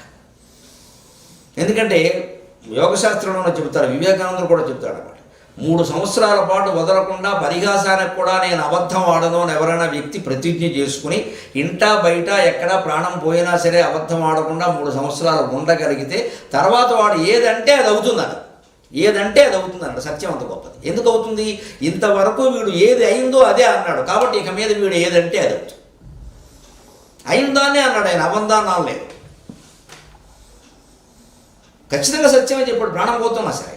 కాబట్టి ఆయన ఏదంటే అది అవుతుంది. ఇది సత్యప్రతిష్టాయాం క్రియాఫలాశ్రయత్వం. ఆయన వాళ్ళని కురుస్తాయంటే కురుస్తాయి. కోపం వచ్చి ఎవరితో దేశ కరువు కాటకాలు వచ్చేస్తే మొత్తం వస్తాయి. ఇంత లెక్క. కేరళ ఉదాహరణ, కాలడి ఉదాహరణ, శంకరాచార్య పుట్టిన ప్రదేశం ఉదాహరణ. ఆ మహానుభావుడు ఒక్కడే కొడుకు, తండ్రి లేడు, తల్లి చనిపోయింది. ఆయన అప్పటికే సన్యాసం పుచ్చుకున్నాడు. కర్మ ఆయన చేయకపోతే ఎవరు చేస్తారండి? ఊళ్ళో పండితులకి శాస్త్రాలు లెక్క, సందర్భం పట్టించుకోరు. మూర్ఖత్వం అంటే అదే. శాస్త్రాలన్నీ మనిషి సౌకర్యం కోసం పుట్టాయి, మనిషిని ఏడిపించడానికి కాదు. శాస్త్రాలన్నీ పరిస్థితులను బట్టి అన్వయిస్తాయి. తండ్రి లేడా, ఆవిడకి భర్త లేడా, తల్లి చనిపోయిందా, ఈయన ఒక్కడే కొడుక, ఆడపిల్లలు మగపిల్లలు ఎవరూ లేరా, ఈయన ఒక్కడు సన్యాసం పుచ్చుకున్నాడా వేరే కారణాల వల్ల. తల్లి పోతే ఆయన వచ్చాడు. ఆయన కాకపోతే కర్మ ఎవరు చేస్తారని ఊళ్ళో వాళ్ళు ఎవరు చేయరా అంటే ఊళ్ళో వాళ్ళకి పట్టుదల ఏమిటి అంటే వీడి శంకరాచార్య అనేవాడు, వీడికి పేరు వచ్చేసింది దేశం అంతా కాబట్టి 30 ఏళ్ళు అప్పటికే ఉన్నాయి కాబట్టి వీడి తల్లికి ఎవడూ కర్మకాండ చేయకుండా దిక్కుమాలిన శవంలో ఆవిడ పడిపోవాలి. ఇది అసూయ. ఆయన ఒళ్ళు మండి ఆయన తల్లి శవాన్ని ఆయనే మోసుకుని ఇంటి పెరట్లో పాతి పెట్టాల్సి వచ్చిందండి, దహనం చేయాల్సి వచ్చిందండి. కానీ ఒళ్ళు మండి ఆ ఊరికి శాపం ఇచ్చాడు. ఇక నుంచి ఈ ఊళ్ళో బ్రాహ్మణులందరూ వాళ్ళ ఇంట్లో ఎవరు చనిపోయినా ఇంటి వెనకాలే అంత్యక్రియలు, మీకు శ్మశాన వాటికి ఉండదు అన్నాడు. మీరు ఇప్పుడు కారడి వెళ్ళి చూసుకోండి, ఇప్పటికీ అదే ఆచారం అమలవుతుంది. మహానుభావుడు వాక్కంటే అంతే. ఇది సత్య క్రియాఫలాశ్రయత్వం. ఇప్పుడు ఎవరు పాటించమని చెప్పారు వాళ్ళని పాటించకుండా ఉండొచ్చు, చట్టాలు వారికి అనుకూలంగా ఉంటాయి. కానీ శంకరాచార్య అనేటువంటి భక్తితో పాటుగా వారి భయం ఎలా ఉంది? అమ్మో ఆచార్యస్వామి శాపమ్మ, తప్పదమ్మ అని అనుభవిస్తున్నారు. అలా శాపం వరాలు ఇచ్చినవి అయినవి ఎన్నో ఉన్నాయి మనకి, అనుగ్రహించినవి. ఊరికి అలవోకగా నీకు ఇది జరుగుతుందయా పర్వాలేదయా అని జాతితో ఆయన అన్నా జరుగుతుంది. ఎందుకంటే సత్యాన్ని పట్టుకున్నాడు ఆయన. మనమేనా అంతే, సత్యమే మాట్లాడాలని నిబంధన పెట్టుకుంటే ఖచ్చితంగా మనం అన్నది అవుతుంది. అంచేత మనం అన్నది సంకల్పం సిద్ధించాలంటే సత్య సంకల్పం కావాలి అంటే సత్యం ఉంటే సంకల్పం సిద్ధిస్తుంది. అహింసా సత్యం. అస్థేయ ప్రతిష్టాయాం సర్వరత్నోపస్థానం. ఎవరికైనా డబ్బు మీద, బంగారం మీద కాంక్ష ఉందా లేదా అంటే ఒక పరీక్ష లెక్క అన్నాడు. ఆయన అడిగితే నాకు ఏమీ లేదండి, అసలు నేను ఏమీ అడగనండి అంటాడు. వెనకాల శిష్యులు నొక్కేస్తూ ఉంటారు. శిష్యులు పెట్టేస్తారు, ట్రస్టులు పెట్టేస్తారు శుభ్రంగా. వ్యక్తి అడిగితే ఎంత ఇస్తారండి? 5,000 ఇస్తారు, 10,000 ఇస్తారు. ట్రస్ట్ పేరు మీద అడిగితే 5 లక్షలు ఇస్తారు, 10 లక్షలు ఇస్తారు. సరే కార్యక్రమాలు ఎక్కువ కదా. ఆ ట్రస్టులో ఎవరు ఉంటారు? వీరు భార్య, పిల్లలు, మేనమామ, మేనత్తలు ఉంటారు. అయిపోయింది. కొన్నాళ్ళు నడుపుతారు. తర్వాత గుడగా యశ్వాహ ట్రస్ట్ ఏదన్నామా అయిపోయింది లెక్క. అందులో అన్ని వాళ్ళే ఉన్నారు, మొత్తం నొక్కేశారు. ఆ స్థలం అమ్మేశారు. దానికి ఒక బిల్డింగ్ కడతారు ప్రజల డబ్బులతో. ఆ బిల్డింగ్ ఆ స్థలం అమ్మేస్తారు, కోట్లు వస్తాయి. ఇదే జరిగేది భాగవతం. అంచేతను ఆయనకి డబ్బు ధనకాంక్ష ఉందా లేదా, ఆయనకి బంగారం మీద కాంక్ష ఉందా లేదా అని అంటే ఎలా తెలుస్తుంది అంటే సర్వరత్నోపస్థానం. ఆయన వద్దంటున్నా సరే ఆయనకి ఆభరణాలు వచ్చి పడుతూ ఉంటాయి. అన్ని రకాల రత్నాలు శ్రేష్టమైనవన్నీ ఆయన దగ్గర చేరుతూ ఉంటాయి. కోరికలు లేనివాడి దగ్గరే ఇవి చేరతాయి. ఆయన ఆశించకుండానే చేరతాయి. ఆయన చేరిన ఆయన దృష్టి ఎలా ఉంటుందంటే అవి ఉన్నా లేనట్టే ఉంటుంది. ఉన్నాయి కాబట్టి ధరిస్తారంతే. మాబోడిగాళ్ళ అంతే ఆభరణాలన్నీ ఎవరో ఇచ్చినవేనండి, నాకు అబద్ధం ఆడాల్సిన పని ఉంది. ధరిస్తాం. ఎందుకంటే ఈ కంకణం ఇలా వేసుకుంటే, ఈ ఉంగరం ఇలా పెట్టుకుంటే చూసిన వాళ్ళు, ఆ పెట్టిన వాళ్ళు, వేసిన వాళ్ళు మనం పెట్టింది గరికపాటి వారు వేసుకున్నారని సంతోషిస్తారు. అంతే, అంతవరకు. మళ్ళీ ఇది ఏదైనా పోయిందంటే నేను ఏడిచాను అంటే నేను మళ్ళీ వివేకానంద మీద మాట్లాడడానికి నాకు యోగం లేనట్టే లెక్క. ఇది వారు పెట్టకముందు లేదు, తర్వాత ఉంటుందో ఉండదో నాకు తెలియదు, నాకు సంబంధం లేదు. దాంతో ఉంది, వేసుకున్నాం అంతే. గౌరవం ఇచ్చిన వారి మీద గౌరవం. ఇంకా వాటి గురించి గొప్పలు చెప్పాల్సిన అవసరం ఏంది? ఇచ్చిన వారి మీద గౌరవం లేదు, మానేస్తాం. మనం ఇచ్చాము, మనం ఇచ్చేస్తాం. ఆశించిన వాడి దగ్గరికి అన్నీ చేరుతూ ఉంటాయి. ఇది మనం గుర్తులో పెట్టుకోవాలి. ఇది రాజయోగంలో ప్రధానం. అప్పుడు మనస్సులో మనం ఆశించక్కర్లేదు. అలాగని అన్నీ చేరడం కోసం ఆశించకుండా ఉండడం అని ఒకటి పెట్టుకోకూడదు. అది మళ్ళీ కృత్రిమం అవుతుంది. అది కృత్రిమం అవుతుంది. అహింసా సత్యం అస్థేయం బ్రహ్మచర్యగా ఈవేళ విద్యార్థులకు చెప్పవలసిన మాట. ఎంతమంది వింటారో, ఎంతమంది పాటిస్తారో నాకు తెలియదు, కానీ నేను గృహస్థునైనా నా పిల్లలకి చెప్పినట్టుగానే మీకు చెబుతాను. బ్రహ్మచర్య ప్రతిష్టాయాం వీర్యలాభక. ఇవాళ బ్రహ్మచర్యాన్ని గురించి ఎవరూ మాట్లాడరు. అందుకే దేశం నాశనం అయిపోతుంది. విద్యార్థి దశలో ఉన్నంతసేపు 25 ఏళ్ళు దాటి తల్లిదండ్రుల సంబంధం చూసి పెళ్లి చేసే వరకు అమ్మాయికి అబ్బాయి స్పర్శ, అబ్బాయికి అమ్మాయి స్పర్శ మహాపాపంతో సమానమండి. ఉండకూడదు అసలు. ఇవాళ మొత్తం అందరినీ కలిపి కూర్చోబెట్టి చదివిస్తాం. ఓ బండి ఎక్కిపోతున్నారు, ఎక్కడికి పోతారో తెలియదు, ఏం చేస్తారో తెలియదు. ఏమన్నా అంటే స్వేచ్ఛ. ముందు సహజీవనాలు, తర్వాత అసలు జీవనం ఉంటుందో ఉండదో తెలియదు. పత్రికల్లో రాస్తున్నారు సహజీవనం చేయాలి. వాడికి పెళ్ళి, ఈవిడికి పెళ్ళి, సహజీవనం ఏమన్నా అక్రమ సంబంధం అని రాయాలి, వ్యభిచారం అని రాయాలి. అప్పుడే వాడు మానేస్తారు. లోకమంతా తిట్టాలి, కనపడితే మొహం మీద ఉమ్మేయాలి. నీకు పెళ్ళైంది కదా, ఏమీ రోగం అని అన్నారు. సహజీవనం అదేదో పెద్ద గొప్ప మాట. అది ఇలా మనం దుర్మార్గాలని, దుర్వ్యసనాలని అందమైన పదాలతో అలంకరిస్తేనండి చాలా ప్రమాదం అండి సమాజంలో. తప్పును తప్పుగా చెప్పాలండి, మొహం మీద చెప్పాలండి. ఈ పని చేసావు కాబట్టి నీ ఇంటికి రాను అని చెప్పాలండి అవసరమైతే. ఏం పర్వాలేదు, వాళ్ళతో బంధాలు తెక్కుపోనండి. ఏదో శరీరమే శాశ్వతం కాదు, వీడంతా వీడు బంధం ఎంత అలా చెప్పేది ఏమీ లేదు. వాడు ప్రపంచంలో ప్రసిద్ధుడైతే వాడు ఏం చేసినా బాగా, వాడు ఫేమస్సా కాదా అంతే. వాడు మంచివాడా కాదు మనకు అక్కదా, ఇందాక చెప్పుకున్నట్టే వాడు ఫేమస్. వాడు 100 మందిని మార్చినా, 100 పెళ్ళిళ్ళు చేసుకున్నా, ఏం చేసినా బాగా, వాడు హత్య చేసినా బాగా ఫేమస్ అంతే లెక్క. ఈ ధోరణిలోనే మార్పు రావాలి. పెళ్ళి అయ్యే వరకు బ్రహ్మచర్యం పాటించి తీరాల్సిందే.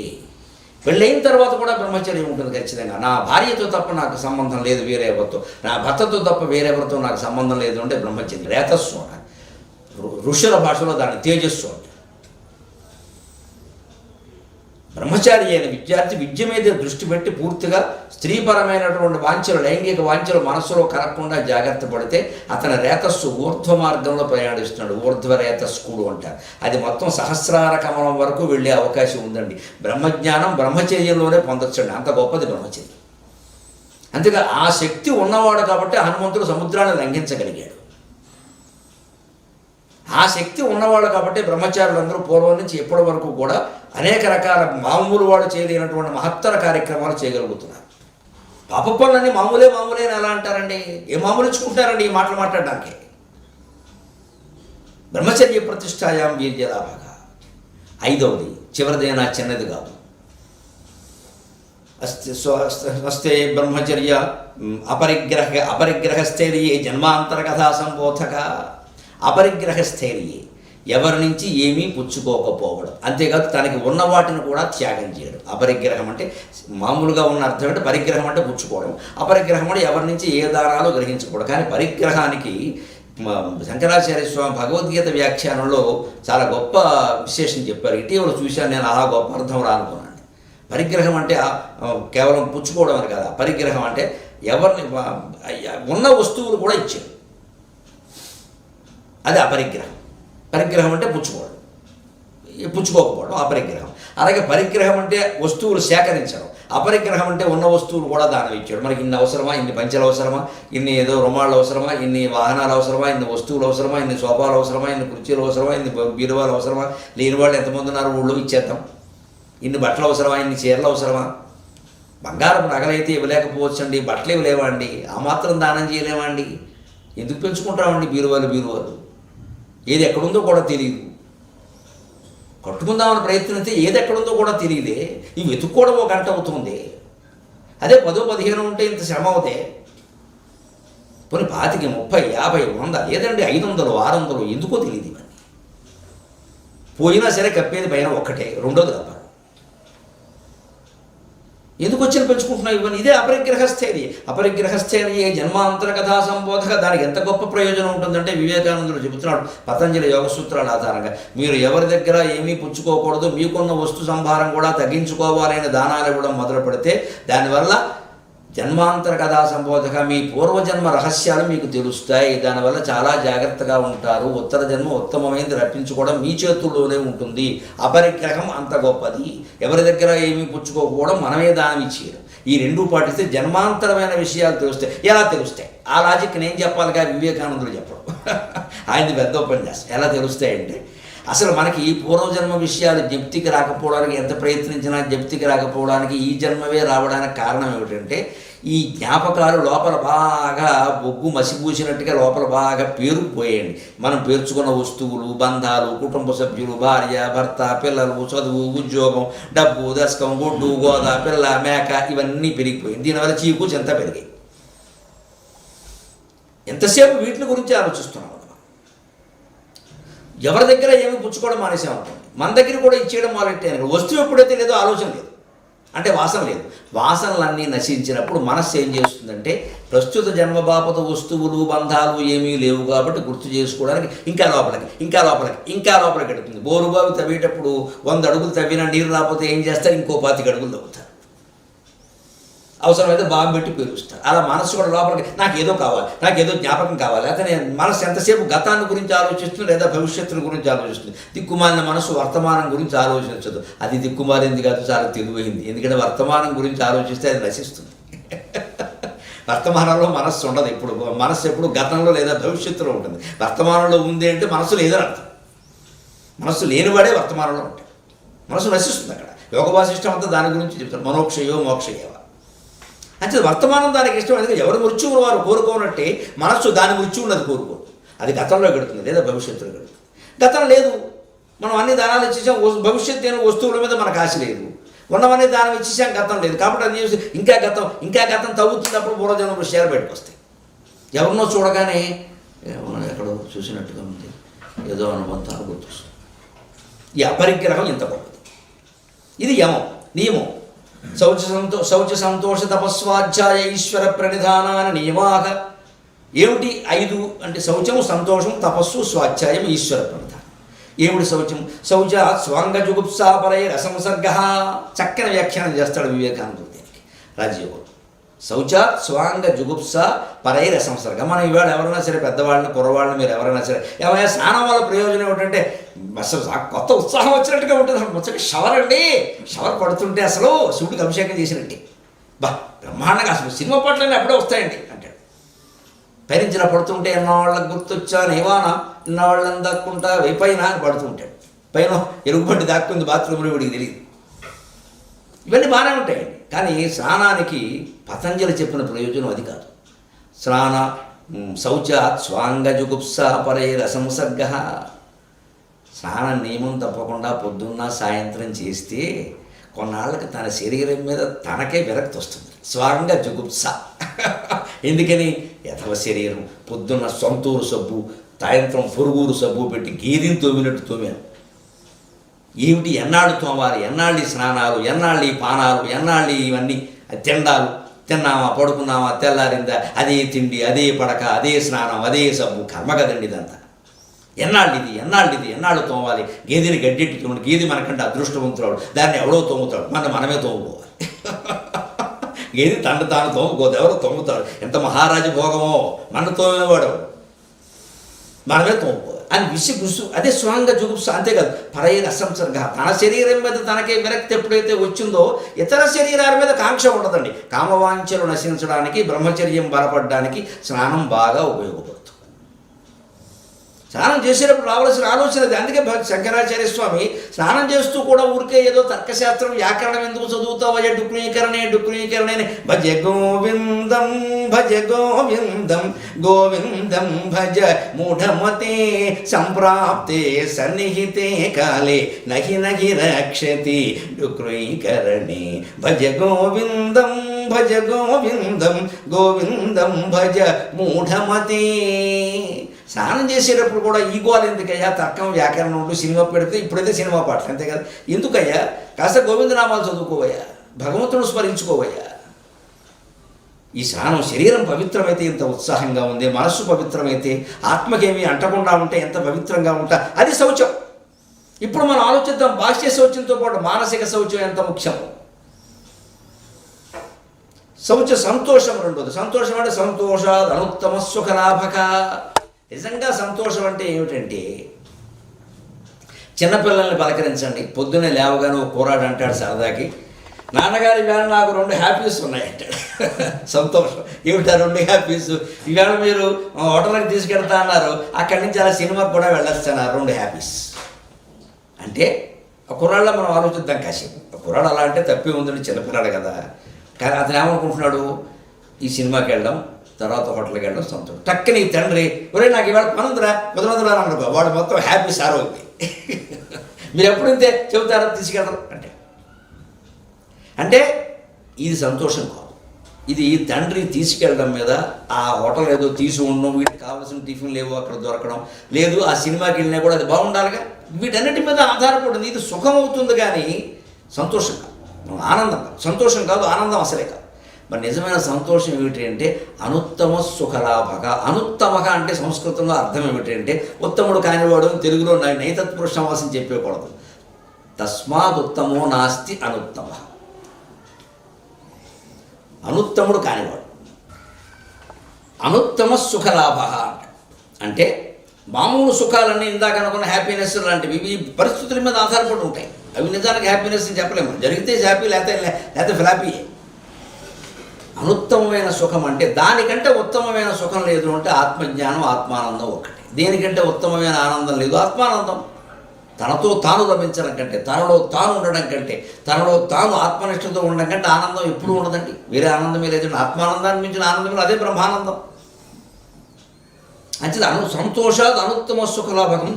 సంతృప్తి కలిగితే ఇంకా నాకేమీ అక్కర్లేదు అనుకుంటే అప్పుడు కలిగి ఆనందం నిజమైన ఆనందం. కానీ ఇది వస్తే నాకు ఆనందం, ఇది రాకపోతే నాకు దుఃఖం అనుకుంటే ఆనందం ఎక్కడ ఉంటుందండి? అంచేత సంతోషం నిజంగా ఉండాలి మనిషికి ఉంటే అనుత్తమమైన సుఖం కలుగుతుంది. దానికంటే ఉత్తమమైంది లేదు. అంత అత్యుత్తమం. ఒక రకంగా సంస్కృతంలో అనుత్తమం అంటే అత్యుత్తమం అన్నమాట. ఆ సంస్కృత భాష విధానం అలా. సంతోష తపస్సు. కాయేంద్రియ సిద్ధి అశుద్ధిక్షయ తపసహ అంటాడు. తపస్సు చేస్తే నియమాలు పాటించి జలం మాత్రమే తీసుకుంటూ ఏదో ఒక పూటే భోజనం చేస్తూ కానీ నియమాలు దాన్ని పాటిస్తూ తపస్సు చేస్తే కలిసి వచ్చేది అంటే కాయేంద్రియ సిద్ధి. కాయము ఇంద్రియాలు సిద్ధి పొందుతాయి. ఎలాగ? అశుద్ధి క్షయాత్. శారీరకమైనటువంటి అశుద్ధి మాలిన్యాలన్నీ నశిస్తాయి తపస్సు తపో నియమాల వల్ల. అలాగే ఇంద్రియాలలో ఉండే మాలిన్యాలు నశిస్తాయి. అందువల్ల ఇంద్రియ సిద్ధి కలుగుతుంది. ఇంద్రియాలకు సంపూర్ణమైన తేజస్సు వస్తుంది, శరీరానికి సంపూర్ణమైన తేజస్సు వస్తుంది. అందుకే తపస్సు చేసేటువంటి మహానుభావుల ముఖంలో బ్రహ్మవర్చస్సు ఉంటుంది. కాయేంద్రియ సిద్ధి అశుద్ధిక్షయాత్ తపసక. స్వాధ్యాయం నియమంలో 4వది. స్వాధ్యాయం అంటే స్వాధ్యాయ ఇష్టదేవతా సంప్రయోగ. స్వాధ్యాయం అంటే వేదం చదవడం అని ఒక అర్థం చెబుతారు, కానీ పతంజలి యోగ శాస్త్రంలో అర్థం అది కాదు. వివేకానందుడు చాలా స్పష్టంగా ఏం చెప్పాడంటే మంత్రజపం చేయడం అన్నాడు. ఇది మనలో చాలామంది అలవాటు చేసుకోవాలి. దయచేసి నేను దండం పెట్టి చెబుతున్నా, కులం లేదు, మతం లేదు, స్త్రీ పురుష భేదం లేదు, ఏమీ లేదండి. మంత్రజపం అందరూ చేయొచ్చు. ఇది మేము చదవచ్చా, ఇది మేము జయించా అక్కడ ఎటొచ్చి ఆ మంత్రం సిద్ధి పొందినటువంటి గురువు ద్వారా ఉపదేశం పొందాలి. లేకపోతే భగవన్ నామాలు ఉన్నాయి. ఓం నమో భగవతే వాసుదేవాయ, నమో శివాయ, నమో నారాయణాయ ఎవరైనా అనుకోవచ్చు మనస్సులో. దానివల్ల ఏం జరుగుతుందంటే స్వాధ్యాయ. నీ మంత్రజపం నువ్వు మనస్సులో ఎప్పుడు ఏమాత్రం ఖాళీ దొరికినా సరే చేస్తూ ఉండడం వల్ల ఇష్టదేవతా సంప్రయోగ. నువ్వు దేవుడు ఏ రూపంలో కనపడితే నేను ధన్యుణ్ణవుతాను అనుకుంటున్నావో ఆ రూపంలో నీకు కనబడి తీరతాడు. త్యాగరాజస్వామికి రాముడి రూపంలో పోతన గారికి సరస్వతీదేవి రూపంలో కనిపించినట్టే మనకి భగవంతుడు మనం అనుకున్న రూపంలో ప్రత్యక్షంగా సాకారంగా కనపడి తీరతాడు. అంత గొప్పది స్వాధ్యాయం, మంత్రజపం అందరూ చేయవచ్చు మనస్సులో చేస్తే. బయటికి చేయడం, ఎక్కడో కూర్చోవడం, దాని నియమాలు వేరుగా ఉంటాయండి, అవన్నీ నేను ఇప్పుడు మాట్లాడాను. కానీ మనస్సులో పెదవులు కూడా కదపకుండా మనస్సులో చేస్తే సర్వవేళలా సర్వులు జపం చేయొచ్చు. స్వాధ్యాయ తర్వాత ఈశ్వర ప్రణిధానం. సమాధి సిద్ధికి ఈశ్వర ప్రణిధానాత్ నియమంలో 5వదైన ఈశ్వర ప్రణిధానం, ఈశ్వరుని యందు సన్నిధానం లీనమైపోవడం. ప్రణిధానం అంటే ఎలా కలుగుతుంది అంటే సమాధి సిద్ధికి, ఈ ఆలోచన లేని స్థితినే సమాధి అంటాం. ఆ సమాధి సిద్ధించాలంటే ఈశ్వర ప్రణిధానం, ఈశ్వరునికి శరణాగతి చెందాలి. స్వామి నువ్వే కర్తవ్యం, నువ్వు చేస్తున్నావు అనేది ఏమీ లేదు. జరగనున్నది ఎట్లునో జరగక మానదు, జరగకూడనది ఎంత ప్రయత్నించనో జరగదు. కావున మౌనముగా ఉండటే శ్రేయస్కరం. ఆ మౌనంగా మనం పూర్తి ఆలోచనలు లేకుండా ఉండలేం కాబట్టి నమ శివాయ, నమో నారాయణాయ, శ్రీమాత్రే నమః, ఇది ఈశ్వర ప్రణిధానం. ఇది నియమం, యమ నియమం. ఆసనం, యోగాసనాలన్నీ ఉన్నాయి, మనం వివరించి చెప్పక్కల. ప్రత్యేకించి అందులో సంఘశాఖల్లో ఉండేవారికి యోగాసనాలు బ్రహ్మాండంగా ఉంటాయి, నిత్యం వేయిస్తూనే ఉంటారు. ఆ ఆసనాల వల్ల ఏమవుతుందంటే శారీరక వ్యాయామం కాదండి, దయచేసి ఆ మాటలకు ఎక్కువ ప్రాధాన్యం ఇచ్చండి. ఏదో యువతుల్ని ఆకట్టుకోవడానికి కాస్త ఈ జిమ్కి వెళ్ళండి, అక్కడికి వెళ్ళండి అని చెప్పినట్టుగా ఈ ఆసనాల గురించి మాట్లాడుతుంది. ఈ సంపూర్ణ ఆరోగ్యం ఆసనాలన్నీ కూడా ఆత్మజ్ఞానం పొందడానికి, ఊరికే మనం ఏదో 6 ప్యాక్ 8 ప్యాక్ బాడీ తయారు చేయడానికి కాదు. అన్నింటిలోకి పద్మాసనం గొప్పది, కూర్చుందుకు కూడా సుఖంగా ఉంటుంది. అది యువకులు అయితే గంటసేపు చాలా సులభంగా కూర్చోగలుగుతారు, పెద్దవాళ్ళకు కొంచెం ఇబ్బంది. కానీ పైగా ఇదమిదమాసనం సుఖాసనం అని కొన్ని చోట్ల సందర్భాల్లో చెబుతారు, సుఖంగా కూర్చోమని చెప్పారు. మనకి ఏ ఆసనమైనా మనకి నడుము నొప్పి కలిగిస్తుంది, బాధ కలిగిస్తుంది అంటే వేయకూడదు. అందుకే ఆసనాలు ఎప్పుడు గురువుల సన్నిధానంలోనే వేయాలి, సొంత ప్రాక్టీసులు చేయకూడదు. అందుకే నేను వాటి గురించి ఎక్కువ మాట్లాడాను. కానీ యోగాసనాలు సంపూర్ణంగా ఆత్మజ్ఞానం పొందడానికి, శారీరక ఆరోగ్యం మానసిక ఆరోగ్యం రెండూ బాగుండాలి. సౌండ్ మైండ్ అనే సౌండ్ బాడీ అంటారు. ఆరోగ్యం సౌండ్ కాదు, ఆరోగ్యం శరీరం బాగుంటేనే మనస్సు కూడా బాగుంటుంది. శరీరం అనారోగ్యంతో ఉంటే మనస్సు కూడా ఇబ్బంది పడుతుంది కదా, అందుకని ఆసనాలు. యమనయం ఆసనం, ప్రాణాయామం చాలా ముఖ్యమైన మాట. ఇది పైకి గాలి పీల్చడం పూరకమైతే, వదిలిపెట్టడం రేచకమైతే, మధ్యలో దాన్ని అట్టిపెట్టడం కుంభకం. ఇది ఒక ప్రాణాయామం.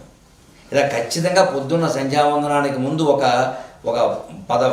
గాయత్రి మంత్ర జపం ప్రకారం 28 ప్రాణాయామాలు, సాయంత్రం కూడా మళ్ళీ 28 ప్రాణాయామాలు చేస్తే పూర్తిగా ప్రాణ ఆయామం, ఊపిరిని మనం సాగదీశాం కాబట్టి, వెడల్పు చేశాం కాబట్టి ఆయుర్దాయం పెరుగుతుంది. ఆయుర్దాయం ఎప్పుడు జ్యోతిష్ శాస్త్రంలో సంవత్సరాల్లో మనకు చెబుతారు. కానీ మనిషి ఆయుర్దాయం ఎలా ఉంటుంది అంటే ఎన్నిసార్లు ఊపిరి తీస్తాడు అని ఉంటుంది. 3,72,82,406 సార్లు ఊపిరి తీస్తాడు అని జ్యోతిష్ శాస్త్రవేత్త చెప్పాడు అనుకోండి. వీడు ఈ రోజు నుంచే ఊపిరి తీసినప్పుడల్లా మైనస్ లెక్కెట్టేస్తూ ఉంటాడు, కొంపలు అట్టుకుపోయి మన్నాడే పోతాడు. అందుకని చెప్పాలి, నిమిషానికి ఎన్ని, గంటకి ఎన్ని, రోజుకి ఎన్ని, సంవత్సరానికి ఎన్ని అని లెక్క తీసి, బాబు నువ్వు పూర్ణాయుర్దాయం అయ్యా అంటారు. అంటే ఈ కోట్లు ఎలా ఉందంటే 80 ఏళ్ళకి సరిపడగా ఉందన్నమాట. పూర్ణాయుర్దాయం అంటే 72 లెక్క, 72,000 నాడులు, 72 సంవత్సరాలు. అంచేతను ప్రాణాయామం వల్ల మన ఆయుర్దాయం పెంచుకోవచ్చు. మన కర్మఫలాల ప్రకారం మనకి ఈ లోకంలో ఈ భోగాలు దుఃఖాలు అనుభవించవలసిన వయస్సు 70 ఏళ్ళే ఉందనుకుందామండి. కానీ ప్రాణాయామం చేయడం ద్వారా 70, 75, 80 కూడా చేసుకోవచ్చు. అది ఖచ్చితంగా నిర్ణయింపబడిందని చెప్పక్కర్లేదు. ప్రాణాయామం ద్వారా అది మారుతుంది. అలాగే సరిగ్గా చేయకపోతే పోతుంది కూడా, ఊపిరి మీద శ్రద్ధ పెట్టకపోతే తగ్గిపోతుంది కూడా, ఆయువు క్షీణిస్తుంది అంటారు. అంతే ఆయువు లెక్క. పెద్దవాడు వస్తే చిన్నవాడు లేచి నిలబడాలన్నారు, భారతంలో చెబుతారు శాంతి పర్వం. నీకంటే వయస్సులో పెద్దవాడు వస్తే నువ్వు టక్కన లేకపోతే నీ ఆయువు క్షీణిస్తుంది. ఎందుకంటే వాడు లోపల ఉండే జీవుడు లేస్తున్నట్టు, పైకి వీళ్ళు లేవట్లేదు. వాడు లోపల ఉండే జీవుడు పెద్దవాడు వచ్చారు, పెద్దవాడు వాడు లేస్తున్నట్టే, వీళ్ళు లేవట్లా. అంచేది ఆ జీవుడు శక్తి సన్నగా, జీవుడు లేద్దామని ప్రయత్నిస్తున్నాడు, వీళ్ళు లేవట్లేదు. అందుకని ఏమైపోతుంది, ఆ జీవుడు కోరిక సన్నగిల్లిపోతుంది. అంచేది జీవుడు సన్నగిలితే ఆయుర్దాయం తగ్గిపోతుందిగా. అందుకని పెద్దవాడు లాగా రేసి నిలబడతారు. నమస్కారం పెడితే ఆయువు పెరుగుతున్నారు. నమస్కారానికి ఎంత శక్తి ఉందంటే ఉంది. భీష్ముల వారు చెప్పారు, నమ్మితే నమ్మలే, అదే నేనేం చేయను, ఉంది. వాస్తవంగా కూడా లోపల జీవుడు ప్రయత్నిస్తున్నాడు, దేహం సహకరించట్లా. అటువంటిప్పుడు ఘర్షణ తప్పదు కదా, అప్పుడు ఆయుర్దాయం తగ్గిపోతుంది. ఘర్షణ పెరిగిందంటే ఆయుర్దాయం తగ్గుతుంది, ఘర్షణ లేదంటే శాంతి కారణంగా ఆయుర్దాయం పెరుగుతుంది. అంటే ప్రాణాయామం. ప్రత్యాహారం చాలా ముఖ్యం. ప్రత్యాహారం లెక్కల్లో కూడా వాడతారు. అత్యాహారం, ప్రత్యాహారం వ్యాకరణంలో వాడతారు. ప్రత్యాహారం అంటే ఏమిటి, తాబేలు అలిక్కిడవగానే 4 కాళ్ళు తల లోపలికి లాగేసుకున్నట్టే, చెడ్డ శబ్దం వినబడగానే, మనం చూడకూడని రూపాలు కనపడగానే, ముట్టుకోకూడని స్పర్శలు మనకు తగులుతున్నప్పుడు మనస్సును లోపలికి లాక్కోవడం ప్రత్యాహారం. ఇది ధారణ, అలా నిలబెట్టుకోగలగాలి. ఆ ప్రత్యాహారం తర్వాత ధారణ, ధ్యానం సమాధి. యమ నియమ ఆసన ప్రాణాయామ ప్రత్యాహార ధారణ ధ్యాన సమాధి. ధారణ అంటే ఏమిటి? ఈ ప్రత్యాహార స్థితిలో, మనస్సును లోపలికి లాగిన స్థితిలో నువ్వు ఎంతసేపు ఉండగలిగావు అనేది ధారణ. ధరించి ఉండడమే ధారణ. ధారణ అంటే ధరించడమే కదా.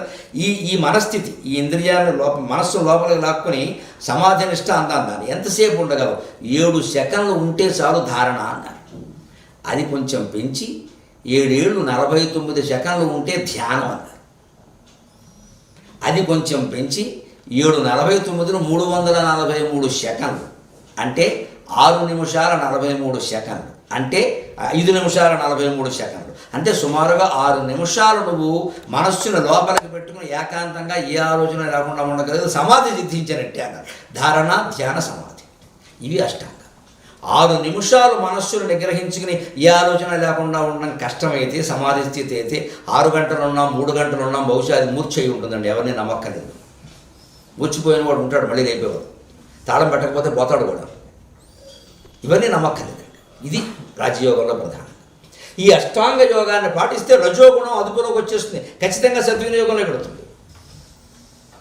ఇప్పుడు మనం భక్తి యోగాన్ని చూద్దాం. 3వది భక్తి అంటే నారదుడు చెప్పింది పరమ ప్రేమ రూప మోక్ష సాధన సామగ్రియ భక్తిరేవ గరీయసి. ఈ భక్తి యోగంలో వివేకానందుడు చాలా గొప్ప మాట చెప్పాడు. ఇందులో 5 దశలు ఉంటాయి. భక్తి యోగాన్ని మీరు అభ్యాసం చేసుకోదలుచుకుంటే 5 దశలు పెట్టుకోండి అన్నాడు. 5 స్టేజెస్. ఏమిటవి? ముందు భగవంతుడిని ఆర్తితో ప్రార్థించమన్నాడు. అది తప్పనిసరిగా. నేను దేవుణ్ణి నమ్మనండి, నేను మంచి పనులు చేస్తూ ఉంటానండి, అన్నీ బాగానే ఉంటాను, దేవుణ్ణి ఎందుకంటే నమ్మడం, నాకు కనపడితే కానీ నేను నమ్మను అంటాడు కదా ఒకడు. వాడికి మనం చెప్పను, నువ్వు ఏం నమ్మొద్దున్నాయన, కానీ నువ్వు చేసే మంచి పనులు మాత్రం చెయ్యి, అవి మానేయి. దేవుడు ఉన్నా లేకపోయినా నీకు అనవసరం, మంచి పనులు చేసుకో. ఎందుకంటే వీడు ప్రేమించిన అమ్మాయి వల్ల, తర్వాత పుట్టే పిల్లల వల్ల ఒక్క దెబ్బ తగలగానే దేవరాన్ని అన్నవరం తిరుపతి మొక్కేస్తాడు. అదే ఆర్తి. అప్పుడు కానీ తెలిసిరా దేవుడిని ఎందుకు నమ్మాలి. అప్పుడు కనుక ఏమయ్యా నువ్వు ఇదివరకు నమ్మేవాడు కాదు కదంటే ఇప్పుడు అర్థమైపోయిందంటే కనపడ్డాడు దేవుడు, అందుకే దెబ్బకి దేవుడు కనపడ్డాడనే మాట వచ్చింది తెలుగులో. ఆర్తితో ప్రార్థన చేసినా మంచిదే, భక్తికి మంచిదే కదా. ఆర్తి ఉండాలి. గజేంద్రుడు ఆర్తే కదా. ఆ ఆర్తి క్రమంగా ఎలా మారాలంటే తండ్రిగా ప్రేమించమన్నారు భగవంతుడు వివేకానందుడు. ఈ తండ్రిగా భావించు. ఆయన భగవంతుడు కృష్ణుడు రాముడు కనపడితే నా తండ్రి మనకి భగవంతుడు తండ్రి అంటామంట మనం. తండ్రి కాపాడవయ్యా రామచంద్ర ప్రభో అంటాం, తండ్రి అని అంటాం మనం. ఇక మీ అమ్మావా రామచంద్ర ప్రభో ఎవడు అంటాం, తండ్రి రామచంద్ర ప్రభో అంటాం. తండ్రి జానకీ నాయక అని పద్యాలు రాశాను. అంటే ఆ తండ్రి ప్రేమ పెంచుకోవాలి, తండ్రి భావం. అంతకంటే కూడా గొప్పది భగవంతుడిని తల్లిగా భావించగలిగితే రామకృష్ణ పరమహంస భార్యను తల్లిగా భావించాడు. ఆవిడగా పూజ చేశాడు షోడశోపచారాలతో. 10 మహావిద్యలతో ఆవిడనే ఆరాధించాడు. షోడశీ మహాదేవిగా కాళీ, తారా, షోడశి, త్రిపుర సుందరి, త్రిపుర భైరవి, చిన్నమస్త అన్ని విద్యలు ఆవిడ పూజ అయిందే ప్రయోగించాడు. ఆవిడ అలాగే అయింది, అలాగే సాక్షాత్కరించింది భార్య. సాధన అలాగా చేయగలిగితే. 3వది తల్లి దశలో కనుగలిగితే చనువు వచ్చేస్తుంది. తండ్రి దగ్గరికి మనం చనువుగా వెళ్దాం, కొంచెం ఎడ ఉంటుంది అంతే. ఈ కాలంలో తగ్గిపోయిందని కూడా బాగాను. తండ్రులు బాగా లోకువైపోయారు, తల్లులు కొంచెం కర్కశంగా మారారు. అటు ఇటు కూడా నడుస్తున్న వ్యవహారం. కానీ పూర్వం తల్లులు చాలా ప్రేమగా ఉండేవారు, తండ్రులు కొంచెం కఠినంగా ఉండేవారు. ఉండాలి. తండ్రి అంటే బాధ్యత, తల్లి అంటే ప్రేమ. తేడా ఉంది. ప్రేమ వేరు, బాధ్యత వేరు. తండ్రి బాధ్యత, తల్లి ప్రేమ. తల్లి కొంచెం కాస్త లూజ్ అంటారే, ఆ లోకుగా అవ్వచ్చు, పర్వాలేదు. తండ్రి లోకు అవ్వకూడదు. అసలు తండ్రి దగ్గరికి వచ్చి ఒక విషయం కొడుకు మాట్లాడాలి అంటే 25 ఏళ్ళు దాటితే పర్వాలేదు, కానీ 10 ఏళ్ళవాడు 12 ఏళ్ళవాడు ఇష్టం వచ్చినా నెత్తెక్కి మాట్లాడకూడదు. అలా ఇవ్వకూడదు. కూర్చోమని చెప్పాలి. నీ స్థానం నువ్వు నిలబడు. తల్లే చెప్పాలి, నాన్నగారు వచ్చారు కూర్చుంటే నిలబడు అని చెప్పాలి. అలా నేర్పాలి. ఎందుకని మా అబ్బాయికి నా దగ్గర చనువు ఎక్కువ అని విధవ మాట మాట్లాడుతుంది. ఇక్కడ చనువు ఎక్కువ కాకూడదు. తండ్రి దగ్గర కావద్దు చనువు, తల్లి దగ్గర అవ్వాలి. అలా ఉంటేనే పిల్లలు బాగుంటారు. అందుకని సరిగ్గా ఆ తర్వాత తండ్రి దశ కూడా భగవంతుడి దగ్గర మనకి భయం ఉంటే కష్టం. ముందు కొంచెం అదుపులో ఉండాలి కాబట్టి తండ్రిగా తర్వాత తల్లిగా భావించమన్నాడు వివేకానందుడు 3వ దశ. తల్లిగా భావించగానే మనలో జరిగే పరిణామం ఎలా ఉంటుందంటే మనస్సులో అప్రయత్నంగా భగవంతుడు మన తల్లి అనగానే విశ్వంలో ఉన్నవాడందరూ ఏమవుతారని మన సోదరులు అవుతారు. భగవంతుడు విశ్వానికి అందరికీ తండ్రి కదా, మనం ఒక్కడికి కాదుగా తండ్రి. మన ఆధార్ కార్డులో మనం తండ్రి భగవంతుడిని ఎంత తండ్రిగా మనం భావించినా తల్లిగా భావించినా. ఆధార్ కార్డులో మా అమ్మ పేరు రాయమంటే నేను మా అమ్మ వెంకటరమణ అని రాస్తాను, కానీ వెంకటేశ్వర స్వామిని రాస్తే కుదరదు కదండి. ఆధార్ కార్డు ఇవ్వను. అంతే భగవంతుడు అందరికీ తల్లి అయినప్పుడు మనం విశ్వం అంతా ఎలా చూస్తాం, మన సోదరుడు. అప్పుడు విశ్వం మీద సహజ ప్రేమ ఏర్పడుతుంది. 4వ దశ. సహజ ప్రేమ ఏర్పడితే సర్వప్రేమ ఏర్పడడం పెద్ద కష్టం కాదు అన్నాడు వివేకానందుడు. ఈ 5 రకాల ప్రేమ దశల ద్వారా భగవంతుని యందు భక్తిని సాధించమన్నాడు. ముందు ప్రేమించడం, తర్వాత తండ్రిగా భావించడం, తల్లి ముందు ఆర్తితోనే ప్రార్థన చేయడం, తర్వాత తండ్రిగా, తర్వాత తల్లిగా, 4వ దశలో సహజమైనటువంటి ప్రేమ విశ్వమంతా చూపించడం, అది సర్వప్రేమగా మార్పు చెందుతుందో లేదో చూసుకోవడం. ఇది ఉంటే కనుక నువ్వు విజయం సాధించినట్టేనా ఖచ్చితంగా. భక్తి యోగంలో 2-3 మెట్లు ఎక్కేసినట్టే అన్నాడు.